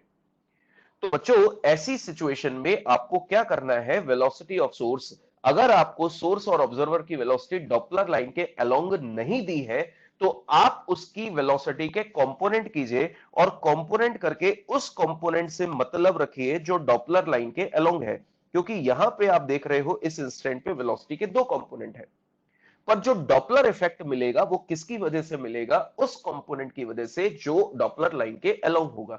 This component is responsible for the relative motion between source and observer and the for the Doppler effect. तो step number 1, join them with the help of straight line. Step 2, mark the velocities of source and observer respectively. And third step, if velocity is at an angle from the Doppler line, then resolve it into its component. और फिर उस component पे आप ध्यान रखें जो component Doppler line के along है, जो कंपोनेंट डॉपलर लाइन के परपेंडिकुलर होगा वो डॉपलर इफेक्ट के लिए रिस्पॉन्सिबल नहीं होगा। तो यहां जब मुझसे पूछेंगे तो मैं अपने फॉर्मूले में इक्वेशन क्या लगाऊंगा, ऑब्जर्वर रेस्ट पे है तो ऊपर उसकी वेलोसिटी 0, सोर्स की कौन सी वेलोसिटी से मतलब है, वी एस कॉस थीटा, और बच्चों ये we S cos theta observer के पास जा रही है तो फ्रीक्वेंसी बढ़ाएगी, फ्रीक्वेंसी बढ़ानी है तो डिनोमिनेटर को घटाना पड़ेगा, इसलिए यहां पे लग गया माइनस। ये अपना डिस्कशन, तो ये चीज बच्चों अपने को ध्यान रखनी है। तो अब अपने पास मेन फॉर्मूला है N dash is equal to N, N dash is equal to N V plus minus we observer upon we minus plus we source. किसके क्या मीनिंग है बच्चों वो सब नीचे लिखे हुए हैं। N actual frequency, N dash apparent frequency, V velocity of sound, V naught का मतलब है, देखो पढ़ो क्या लिखा है, V naught velocity oblique component of velocity of observer along the line joining source and observer. बच्चों ये जो लाइन जॉइनिंग है इसको अपन और क्या बोलते हैं, डॉपलर लाइन। क्लियर। और लास्ट में है वी एस का मतलब भी वेलोसिटी और component of velocity along the line of line joining source and observer of source. Clear. तो बच्चों क्वेश्चन सॉल्व करने का तरीका वही अपनाएंगे, दिमाग में रखे, पास आ रहे हैं वो दूर जा रहे हैं, पास आ रहे हैं फ्रीक्वेंसी बढ़ानी है ऊपर प्लस नीचे माइनस, दूर जा रहे हैं फ्रीक्वेंसी घटानी है ऊपर माइनस नीचे प्लस, दैट्स इट। ऊपर जो पढ़ाया गया वो कॉन्सेप्ट था कि कभी थ्योरेटिकल क्वेश्चन आ जाए तो आंसर दे पाए। चलिए बच्चों केस 4, सॉरी इसके बाद हम लोग जो डिस्कशन कर रहे हैं, हम लोगों ने 4 केसेस पढ़ लिए बच्चों, ऊपर 4 केसेस मैंने आपको बताए, उसके बाद जो नेक्स्ट केसेस हैं उन पर हम लोग चर्चा कर रहे हैं। देखिएगा ध्यान से, नेक्स्ट केस जवाब दे बच्चों, नेक्स्ट केस में आपको जो दिया गया है उसको समझे। सबसे पहले है केस 5, क्या दिया है, केस 5। केस 5 में बच्चों ऑब्जर्व कीजिए, सोर्स चल रहा है वी एस से और ऑब्जर्वर चल रहा है वी ओ से। सबसे पहला काम इनको डॉपलर लाइन से ज्वाइन कर दीजिए। बच्चों अब अगर आप फॉर्मूला लिखते हैं तो बच्चों फॉर्मूला लिखोगे तो जरा गौर कीजिए, ऑब्जर्वर की वेलोसिटी भी आएगी और सोर्स की वेलोसिटी भी आएगी। तो बच्चों आंसर दीजिए, कोई एक्सेलरेट हो रहा होगा तो जिस इंस्टेंट पर आपको डॉपलर इफेक्ट पूछा जाएगा आपको उस इंस्टेंट की वेलोसिटी कैलकुलेट करनी है। अगर कोई भी एक्सेलरेशन वहां पर सोर्स या ऑब्जर्वर की वेलोसिटी में दिया है तो जिस इंस्टेंट का डॉपलर इफेक्ट आपको पूछा जाएगा उस इंस्टेंट की वेलोसिटी आपको इंटीग्रेशन इक्वेशन ऑफ मोशन या जैसे भी निकालनी हो वो निकाल लेना है और उसके बाद फॉर्मूले में रख देनी है, आंसर आ जाएगा। लगेगा एक्सेलरेशन भी होगा तो कोई दिक्कत नहीं है, पर एक्सेलरेशन के केस में उस इंस्टेंट की वेलोसिटी निकालनी पड़ेगी। हाँ तो बच्चों आंसर दीजिए, सोर्स और ऑब्जर्वर को देखिए, सोर्स पास आ रहा है, सोर्स पास आ रहा है तो फ्रीक्वेंसी को बढ़ाना चाहता है, सोर्स पास आ रहा है तो फ्रीक्वेंसी को बढ़ाना चाह रहा है। तो बच्चों सोर्स पास आते हुए फ्रीक्वेंसी को बढ़ा रहा है तो सोर्स अगर बढ़ाना चाह रहा है तो नीचे क्या आएगा, माइनस, जबकि ऑब्जर्वर दूर भाग रहा है। बच्चों ऑब्जर्वर दूर भाग रहा है तो आंसर दीजिए बच्चों, ऑब्जर्वर दूर भाग रहा है तो वो फ्रीक्वेंसी को घटाना चाहता है और ऑब्जर्वर फ्रीक्वेंसी घटाना चाहता है तो ऊपर क्या आएगा, माइनस। इसी के बाद केस 6, बच्चों वापस से इनको डॉपलर लाइन से हम लोगों ने कनेक्ट कर दिया, ये Vs और ये Vo। बच्चों दोनों वेलोसिटीज लिखी जाएंगी, Vo और Vs। चलो जवाब दो आप सभी, क्या दोनों पास आ रहे हैं? बच्चों दोनों पास आएंगे तो दोनों एक दूसरे की फ्रीक्वेंसी को बढ़ाएंगे, और बच्चों दोनों अगर फ्रीक्वेंसी को बढ़ाना चाहते हैं तो ओवरऑल पास आ रहे हैं, तो ओवरऑल फ्रीक्वेंसी बढ़ानी है तो ऊपर प्लस और नीचे माइनस। बिल्कुल। केस 6। बच्चों केस 6 पे चर्चा करते हैं। ये हो गई इनके लिए डॉपलर लाइन, ये हो गया Vs और ये हो गया Vo। तो n dash is equal to n VVO VVS। यहां पे भी एक साथ ही कर लेते हैं। केस 7, ये इस तरह से मूव कर रहे हैं away from each other, VO VS। तो n dash is equal to n VVO और VVS। चलो बच्चों बताओ, केस 6 में इस बार सोर्स दूर भाग रहा है। केस 6 में सोर्स दूर भाग रहा है, वो फ्रीक्वेंसी को घटाना चाहता है तो नीचे प्लस, जबकि ऑब्जर्वर पास आ रहा है, वो फ्रीक्वेंसी को बढ़ाना चाहता है इसलिए ऊपर भी प्लस। और 7th केस में ऊपर हमने पढ़े थे 5 6, वेट अ मिनट, तो ये हो जाएंगे 7 और 8।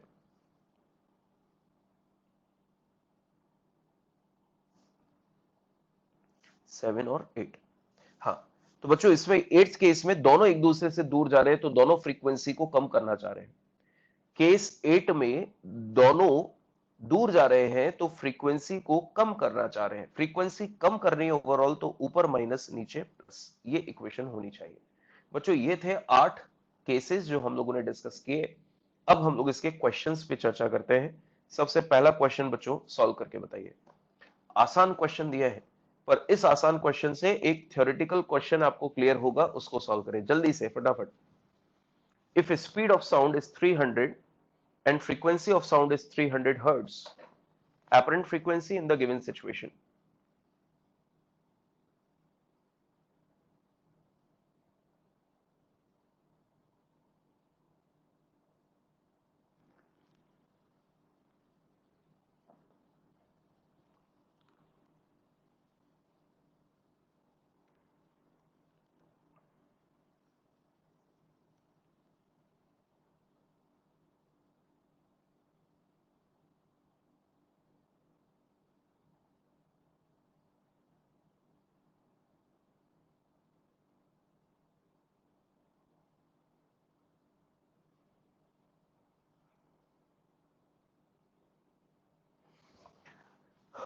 हो गया सॉल्व?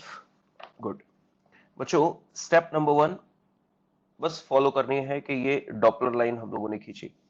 बच्चों n dash is equal to n, source पास आ रहा है तो फ्रीक्वेंसी बढ़ेगी इसलिए नीचे minus. n dash is equal to n, source rest पे है, ऑब्जर्वर पास आ रहा है, फ्रीक्वेंसी बढ़ेगी इसलिए ऊपर प्लस।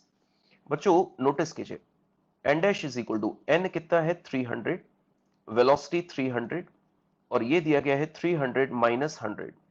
क्लियर?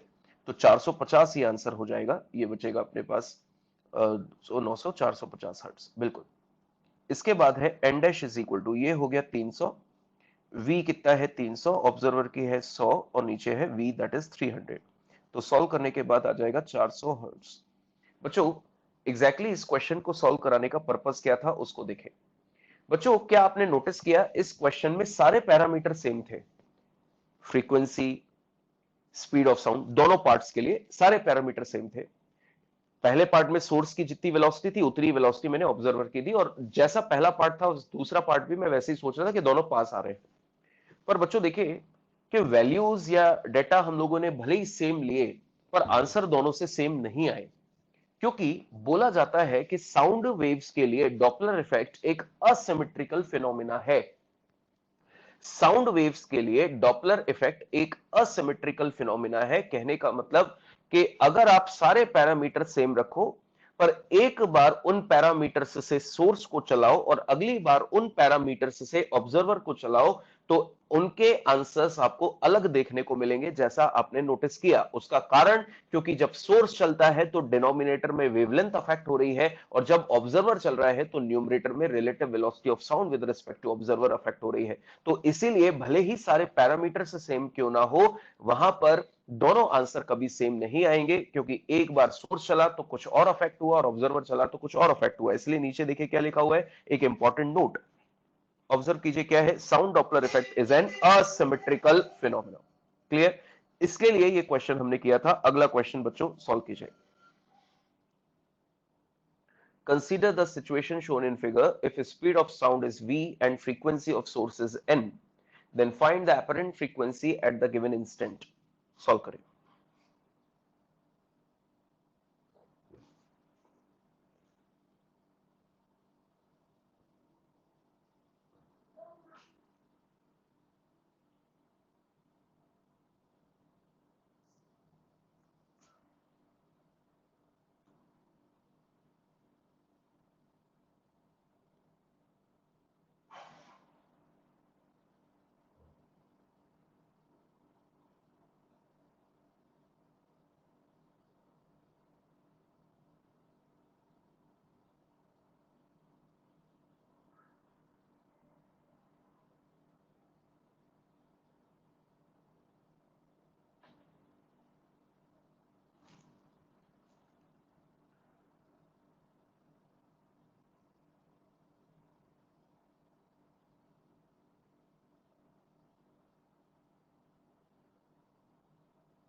हो गया है। सभी आंसर्स में शुभम, सक्षम और सुजीत, अब तीनों के आंसर सही है। गौर कीजिए बच्चों, रिलेटिव मोशन ऐसे डिसाइड नहीं करते डायग्राम देख के। मैंने आपको क्या बोला, क्वेश्चन को सॉल्व करने के लिए सबसे पहली स्टेप फॉलो कीजिए। पहली स्टेप है सोर्स और ऑब्जर्वर को जोड़ते हुए एक डॉपलर लाइन खींचे। सोर्स और ऑब्जर्वर को ज्वाइन करते हुए एक डॉपलर लाइन खींचे। तो बच्चों ये डॉपलर लाइन मैंने खींची। अब जैसे ही मैंने डॉपलर लाइन खींची बच्चों, तो मुझे वहां पर एंगल नजर आ गया। एंगल कैसे नजर आया बच्चों, ऑब्जर्व कीजिए, ये 6 ये 8, तो हाइपोटेन्यूज कितना हो जाएगा 10। तो बच्चों 10 और 6 का रेशियो जो आएगा वो अगर हम लोग कैंसिल करें 5 3, तो ये एंगल हो जाएगा कितना 53, और ये एंगल कितना हो जाएगा 37।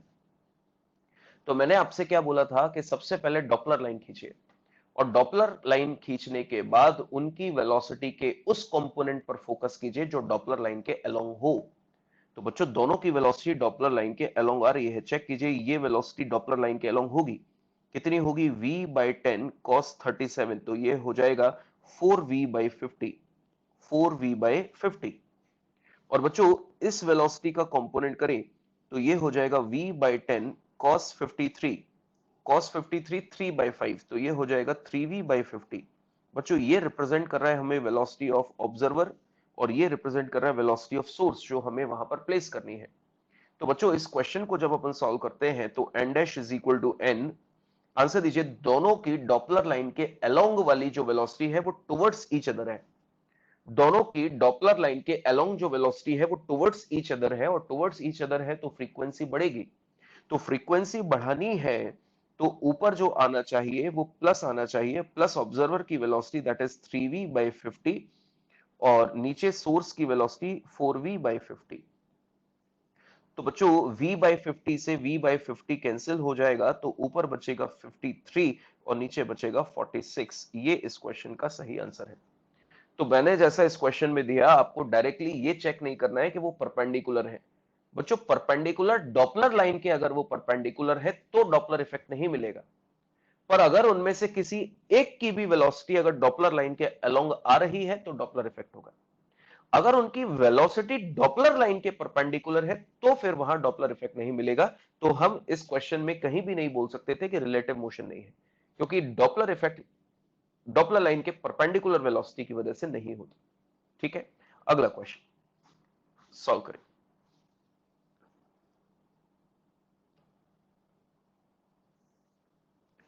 As temperature increase, difference between apparent Doppler frequency and actual frequency. Option आपको बताना है, decreases, remain unchanged, increases, depending on frequency, increase और डिक्रीज। आंसर दें।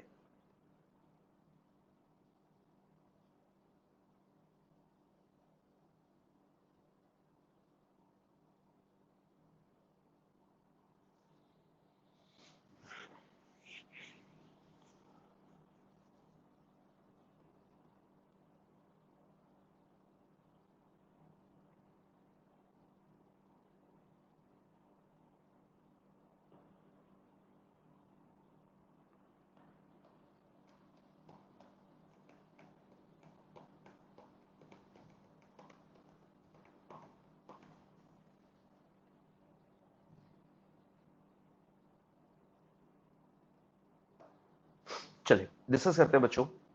इस क्वेश्चन में कहीं भी सोर्स और ऑब्जर्वर के बारे में चर्चा नहीं की गई है कि वो towards each other, away from each other, ऐसा कुछ भी।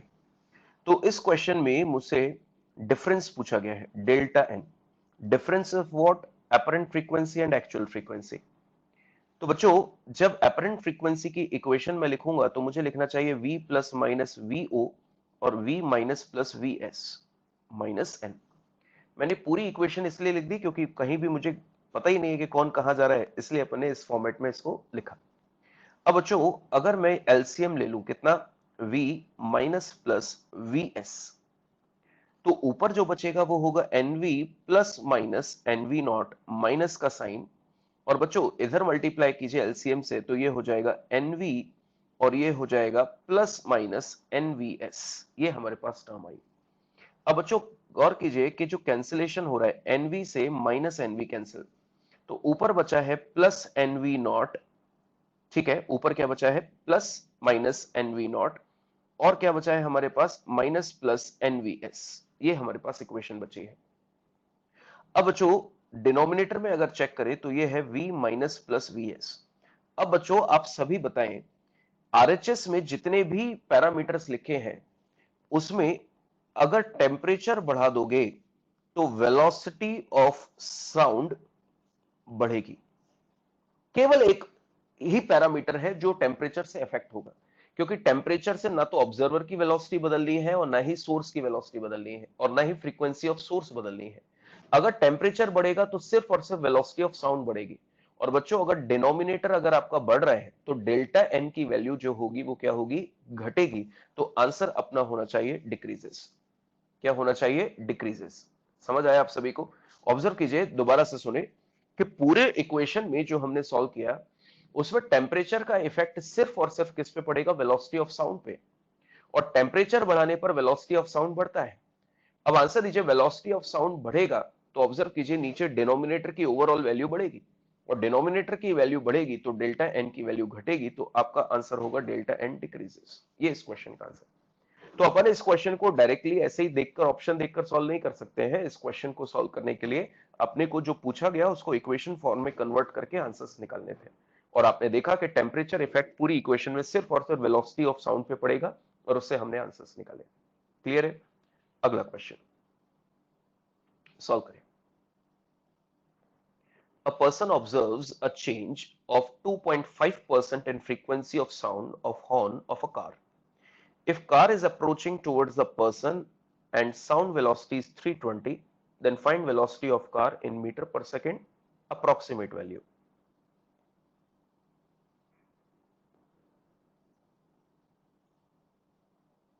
न्यूमरेटर में vs का मतलब वेलोसिटी ऑफ सोर्स है, अपन ने वेलोसिटी ऑफ साउंड को v से डिनोट किया हुआ है।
अप्रोक्सीमेटली 8 मीटर पर सेकेंड, ये आंसर सही है।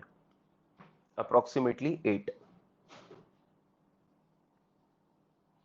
अप्रोक्सीमेटली 8 आंसर होना चाहिए।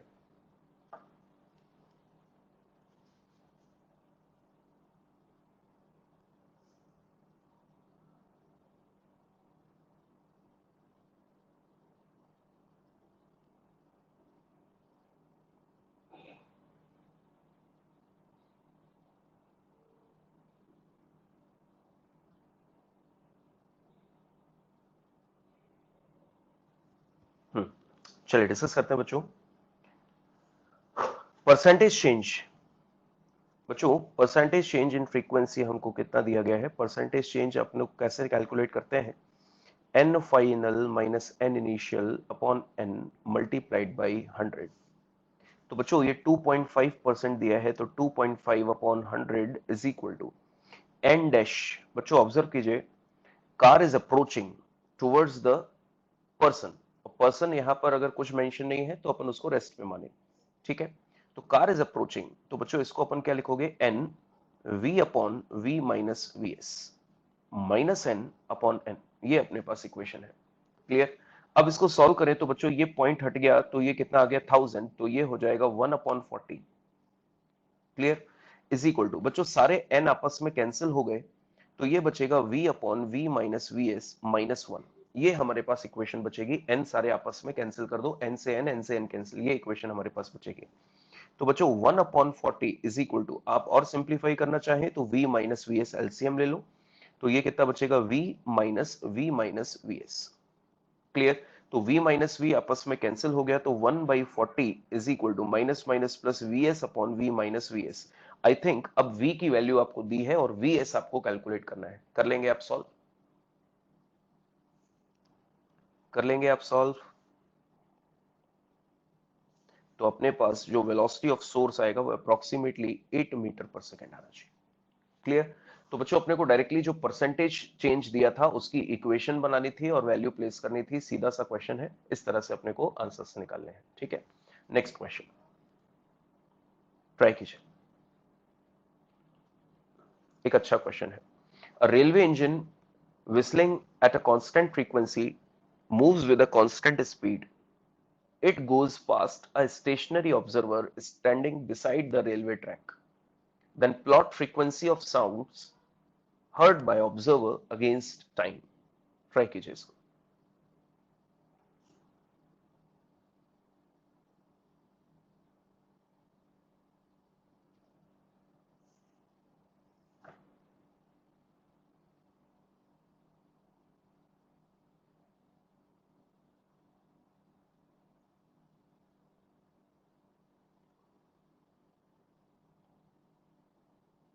बेटा क्वेश्चन में शिफ्ट दिया है। शिफ्ट हमने मैक्सिमम से मिनिमम के लिए पढ़ा था, शिफ्ट लैम्डा बाई 4 का। तो लैम्डा बाई 4 के शिफ्ट से पाथ डिफरेंस लैम्डा बाई 2 होता है। तो मुझे इस क्वेश्चन में पाथ डिफरेंस की जरूरत ही क्या पड़ रही है? मैंने शिफ्ट लैम्डा बाई 4 को जो भी शिफ्टिंग वैल्यू मुझे दी थी उससे इक्वेट करके लैम्डा निकाल लिया, खत्म हो गया क्वेश्चन। मुझे तो लैम्डा की वैल्यू चाहिए थी v बराबर n लैम्डा के लिए।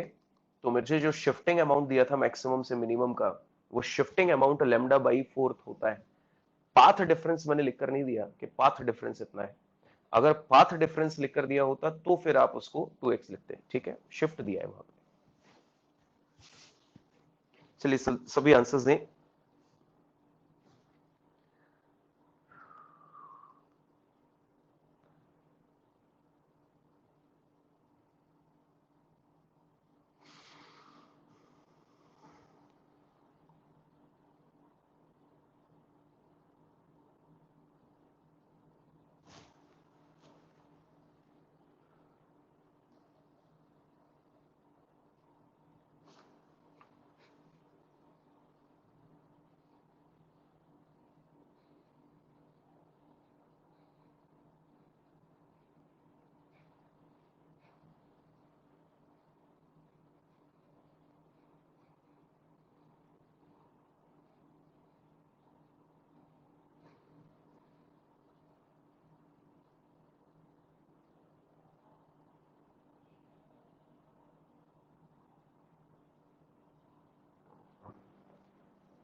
चलिए अब मैं पूछता हूँ किस किसके जो आंसर्स आए हैं। चलिए आप में से सब बताएं किस किसने ये ग्राफ बना लिया है कि first increases and then decreases, I mean triangular shape. किस किसका आंसर है? किस किसका आंसर है first increases and then decreases? ये आंसर किस किसका है? ट्राइंगुलर शेप, ऐसा ट्राइंगुलर शेप।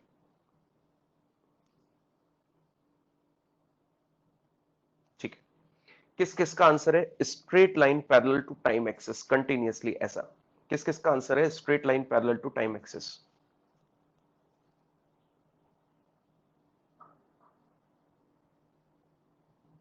ठीक है। किस किसका आंसर है स्ट्रेट लाइन और फिर यहां से ग्राफ टूट के नीचे से स्ट्रेट लाइन, ऐसा? किस किसका आंसर है स्ट्रेट लाइन फिर ग्राफ टूटा फिर नीचे से स्ट्रेट लाइन? ठीक है। चलिए डिस्कस करते हैं बच्चों इस क्वेश्चन को। सबसे पहले इस क्वेश्चन को समझें। अ, लिखा हुआ है railway engine whistling at a constant frequency, it goes pass a stationary observer. बच्चों यहां पर एक ऑब्जर्वर है जो कि रेस्ट पे है। ठीक है। क्वेश्चन में बोला गया कि जो सोर्स है वो कांस्टेंट स्पीड वी एस से पास आ रहा है। क्लियर? इसकी फ्रीक्वेंसी एन है और फिर ये ऑब्जर्वर से दूर चला गया with the same speed, constant speed लिखा हुआ है और उसकी फ्रीक्वेंसी भी फिक्स है। बच्चों जरा गौर करने वाली बात है, जब ये पास आएगा तो जो फ्रीक्वेंसी सुनाएगा वो मान लीजिए एन डैश सुनाएगा, और जब ये दूर जाएगा तो मान लीजिए एन डबल डैश सुनाएगा। है ना? पास आ रहा है तो बढ़ी हुई सुनाएगा और दूर जा रहा है तो घटी हुई सुनाएगा। मेरे शब्द सुनिएगा। मैंने बोला कि जब ये पास आएगा तो बढ़ी हुई फ्रीक्वेंसी सुनाएगा। मैंने ये नहीं बोला कि पास आ रहा है तो फ्रीक्वेंसी बढ़ रही है। मैंने ये बोला कि जब ये पास आएगा तो बढ़ी हुई फ्रीक्वेंसी सुनाएगा और जब ये दूर जाएगा तो घटी हुई फ्रीक्वेंसी सुनाएगा। मैंने ये नहीं बोला कि फ्रीक्वेंसी घट रही है, मैंने बोला घटी हुई फ्रीक्वेंसी सुनाएगा। तो बच्चों यहां पर अगर इक्वेशन देखें तो एन डैश ऑब्जर्वर रेस्ट पे है, तो बच्चों गौर कीजिए v अपॉन v, सोर्स पास आ रहा है तो फ्रीक्वेंसी बढ़ानी है तो नीचे माइनस। क्लियर? ये तो हो गई एन डैश की वैल्यू। और एन डबल डैश की वैल्यू, सोर्स दूर जा रहा है फ्रीक्वेंसी घटानी है तो नीचे प्लस। बच्चों इन दोनों इक्वेशंस को गौर से देखिए। एक सिंगल वैल्यू ऐसी बता दीजिए इन दोनों इक्वेशन में जो वेरिएबल हो। एक सिंगल पैरामीटर इसमें बता दीजिए जो इस दोनों इक्वेशन में वेरिएबल हो। एक सिंगल वैल्यू नहीं है। एन कांस्टेंट है सोर्स की एक्चुअल फ्रीक्वेंसी, v कांस्टेंट है साउंड की वेलोसिटी, vs कांस्टेंट है सोर्स की वेलोसिटी। तो एन डैश इक्वेशन को अगर आप देखो तो एन डैश इक्वेशन में एक सिंगल वैल्यू ऐसी नहीं है जो वेरी कर रही हो, सारी की सारी वैल्यू कांस्टेंट है।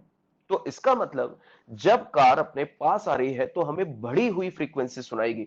तो बच्चों इसका ग्राफ जब मैं बताऊंगा तो बढ़ी हुई फ्रीक्वेंसी सुनाएगी। बच्चों ये एन, ये टाइम, और यहां पर मैंने लिख दिया अपरेंट फ्रीक्वेंसी। तो बच्चों मानकर चलिए कि ये हमारे पास एन है, ओरिजिनल फ्रीक्वेंसी। क्लियर? जब ये पास आया तो उसने बढ़ी हुई फ्रीक्वेंसी सुनाई। कैसे सुनाई? बढ़ी हुई फ्रीक्वेंसी। ये बढ़ी हुई फ्रीक्वेंसी सुनाई उसने। और जैसे ही वो दूर चला गया उसने घटी हुई फ्रीक्वेंसी सुनाई।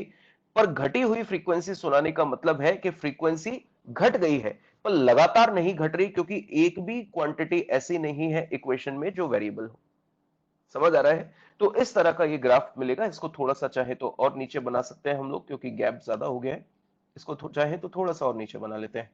ये एन डैश कुछ ऐसे। समझ आ रहा है? तो ध्यान दीजिएगा बच्चों कि जब ये पास आया तो फ्रीक्वेंसी बढ़ी हुई है, जब ये दूर गया तो फ्रीक्वेंसी घटी हुई है, पर लगातार नहीं बढ़ रही और ना ही लगातार घट रही है, क्योंकि अपने पास क्वेश्चन में कहीं भी ऐसा कोई पैरामीटर नहीं है जो चेंज हो रहा हो। अब ध्यान से सुनिए। हम जब सोर्स की बात करते हैं, कई बार बच्चे इसमें ट्रायंगुलर शेप ऐसे बना देते हैं, ये सोचते हुए कि पास आता है तो फ्रीक्वेंसी लगातार बढ़ती है, दूर जाता है तो लगातार घटती है। बच्चों एग्जैक्टली वो लाउडनेस होती है। जब वो पास आ रही है और दूर जाती है तो साउंड लाउडर होता जाता है और साउंड की लाउडनेस कम होती जाती है। और मैंने आपको क्वेश्चन डॉपलर के स्टार्ट होते ही बता दिया था कि यहां पर अपने को लाउडनेस नहीं निकालनी है, अपने को यहां शार्पनेस से मतलब है। साउंड लाउडर हो रहा है, पर मैंने क्वेश्चन में कहीं भी नहीं लिखा कि आपको लाउडनेस को टाइम के साथ ग्राफ में रिप्रेजेंट करना है। मैंने आपको बताया कि फ्रीक्वेंसी को रिप्रेजेंट करना है। तो जब पास आई तो फ्रीक्वेंसी ओरिजिनल से बढ़ी हुई थी और जब दूर गई तो फ्रीक्वेंसी ओरिजिनल से घटी हुई थी। क्लियर? बेटा इंफिनिटी पे चला जाए तो एग्जैक्टली अपन क्या एनर्जी लॉस कंसीडर करते हैं डेली लाइफ में, है ना, अपन ऑब्जर्व करते हैं डेली लाइफ में एनर्जी लॉस, इसलिए अपने को वो सुनाई नहीं देता।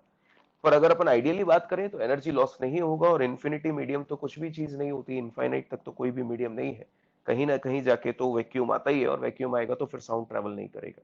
तो बात करें इन्फिनिटी मीडियम की तो एनर्जी लॉस नहीं करोगे तो सुनाई देगा। ठीक है,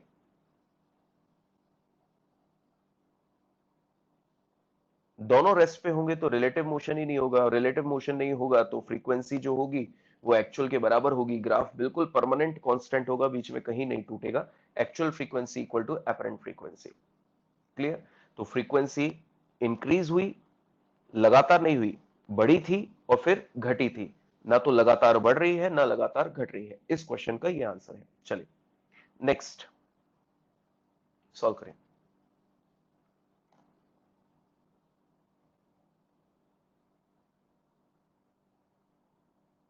बेटा लॉजिकली लाउडनेस बढ़ रही है ना, अभी थोड़ी देर पहले मैंने बोला कि लाउडनेस बढ़ रही है, और इंटरफेरेंस में बेटा इंटेंसिटी अपन मेजर करते हैं यानी कि लाउडनेस, और डॉपलर इफेक्ट में अपन फ्रीक्वेंसी मेजर करते हैं यानी कि शार्पनेस, दोनों में अंतर है। ठीक है, इस क्वेश्चन को सॉल्व कीजिए। A source of frequency n is moving on a circular path of radius r with a uniform speed vs in anticlockwise direction, and a stationary observer is very far away from the circular path of source as shown. Find apparent frequency when the source is at point A, B, C and D. नहीं order नहीं बताना, अपने को individual सबकी value निकालनी है।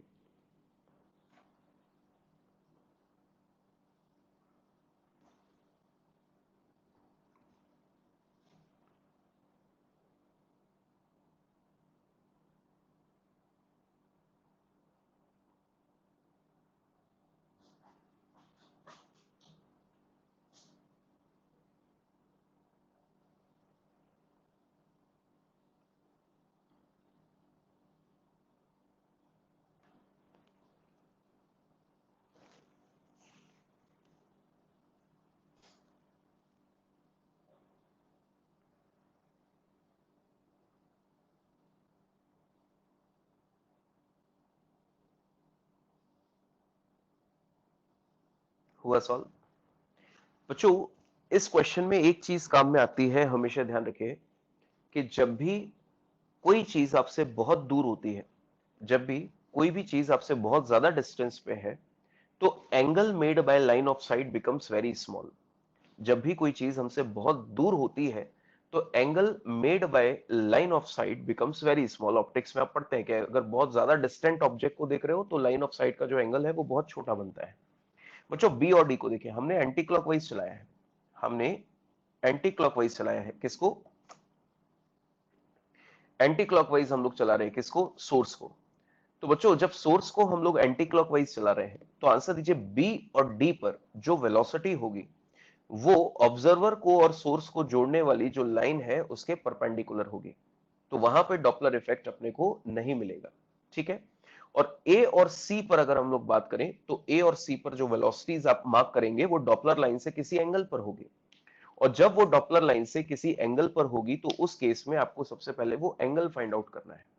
वो angle होगा बहुत छोटा, तो एंगल जब बहुत छोटा होगा तो अपन कॉस थीटा को क्या लिख सकते हैं, मतलब थीटा जब बहुत छोटा होगा तो कॉस थीटा को क्या लिख सकते हैं? 1 when theta is very small.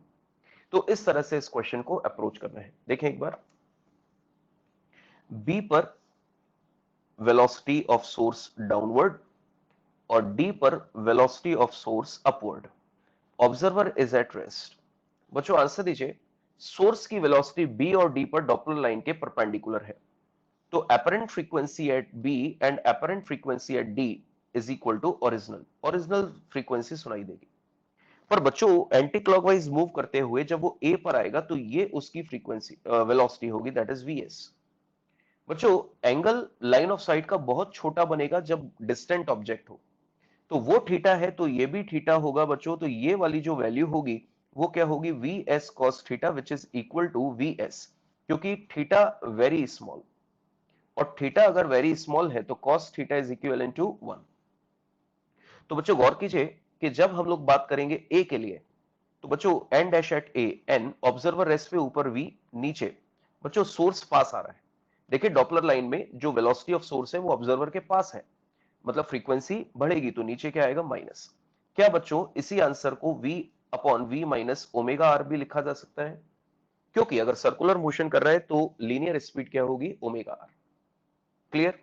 और बच्चों इसी तरह से अगर हम लोग c की बात करें तो c पर जो वेलोसिटी होगी वो पीछे की तरफ होगी, ऐसे vs। तो बच्चों ये एंगल अगर थीटा है तो ये एंगल भी थीटा होगा। और अगर हम लोग इसका कंपोनेंट करें तो V S cos theta which is equivalent to V S. But right now ये वेलोसिटी जो है वो दूर जा रही है, और वेलोसिटी दूर जा रही है तो N dash at C is equal to N V upon V plus V S. और बच्चों ये हो जाएगा v upon V plus omega R. ये इस क्वेश्चन के आंसर्स है।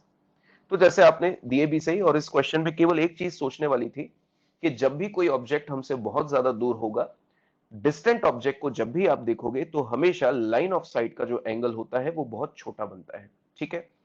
तो बच्चों इस क्वेश्चन में अगर मैं सोर्स को ना घुमाते हुए ऑब्जर्वर को सर्कुलर पाथ पे घुमा देता और सोर्स को दूर रख देता, क्या तब भी आप सिमिलर पैटर्न पे क्वेश्चन सॉल्व कर सकते थे? बस फर्क ये होता कि फिर हम न्यूमरेटर में ऑब्जर्वर की वेलोसिटीज लिख रहे होते, बाकी पैटर्न हम लोग सेम फॉलो करते हैं।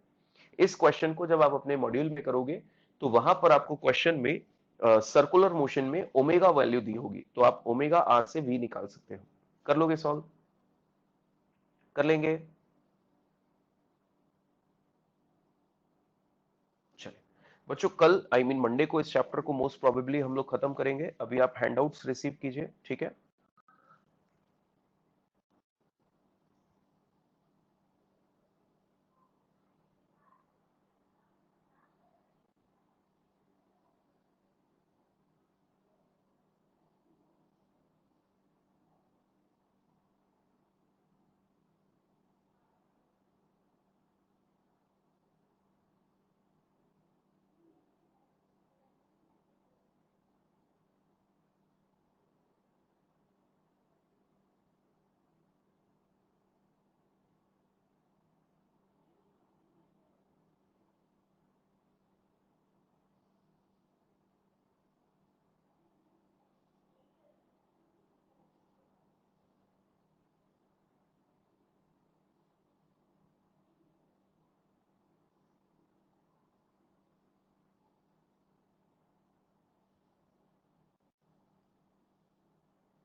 बेटा जैसी इंफॉर्मेशन आ जाएगी ना आपको मेजर के लिए बता दिया जाएगा, अभी इंफॉर्मेशन नहीं है, ठीक है?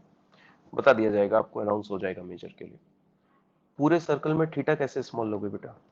जब डिस्टेंट ऑब्जेक्ट होता है ना तभी अपने को थीटा स्मॉल लेना होता है।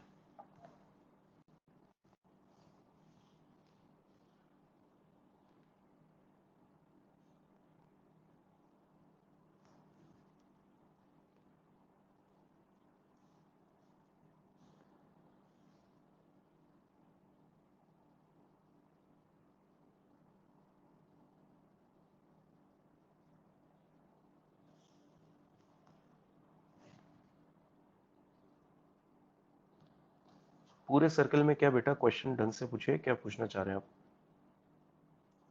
ठीक है, उसको आप बना लीजिएगा क्या पूछना चाह रहे हैं, फिर आप मुझे कल इस पे पोस्ट कर दीजिएगा, मैं देख के बता दूंगा क्या पूछना चाह रहे हैं। ठीक है?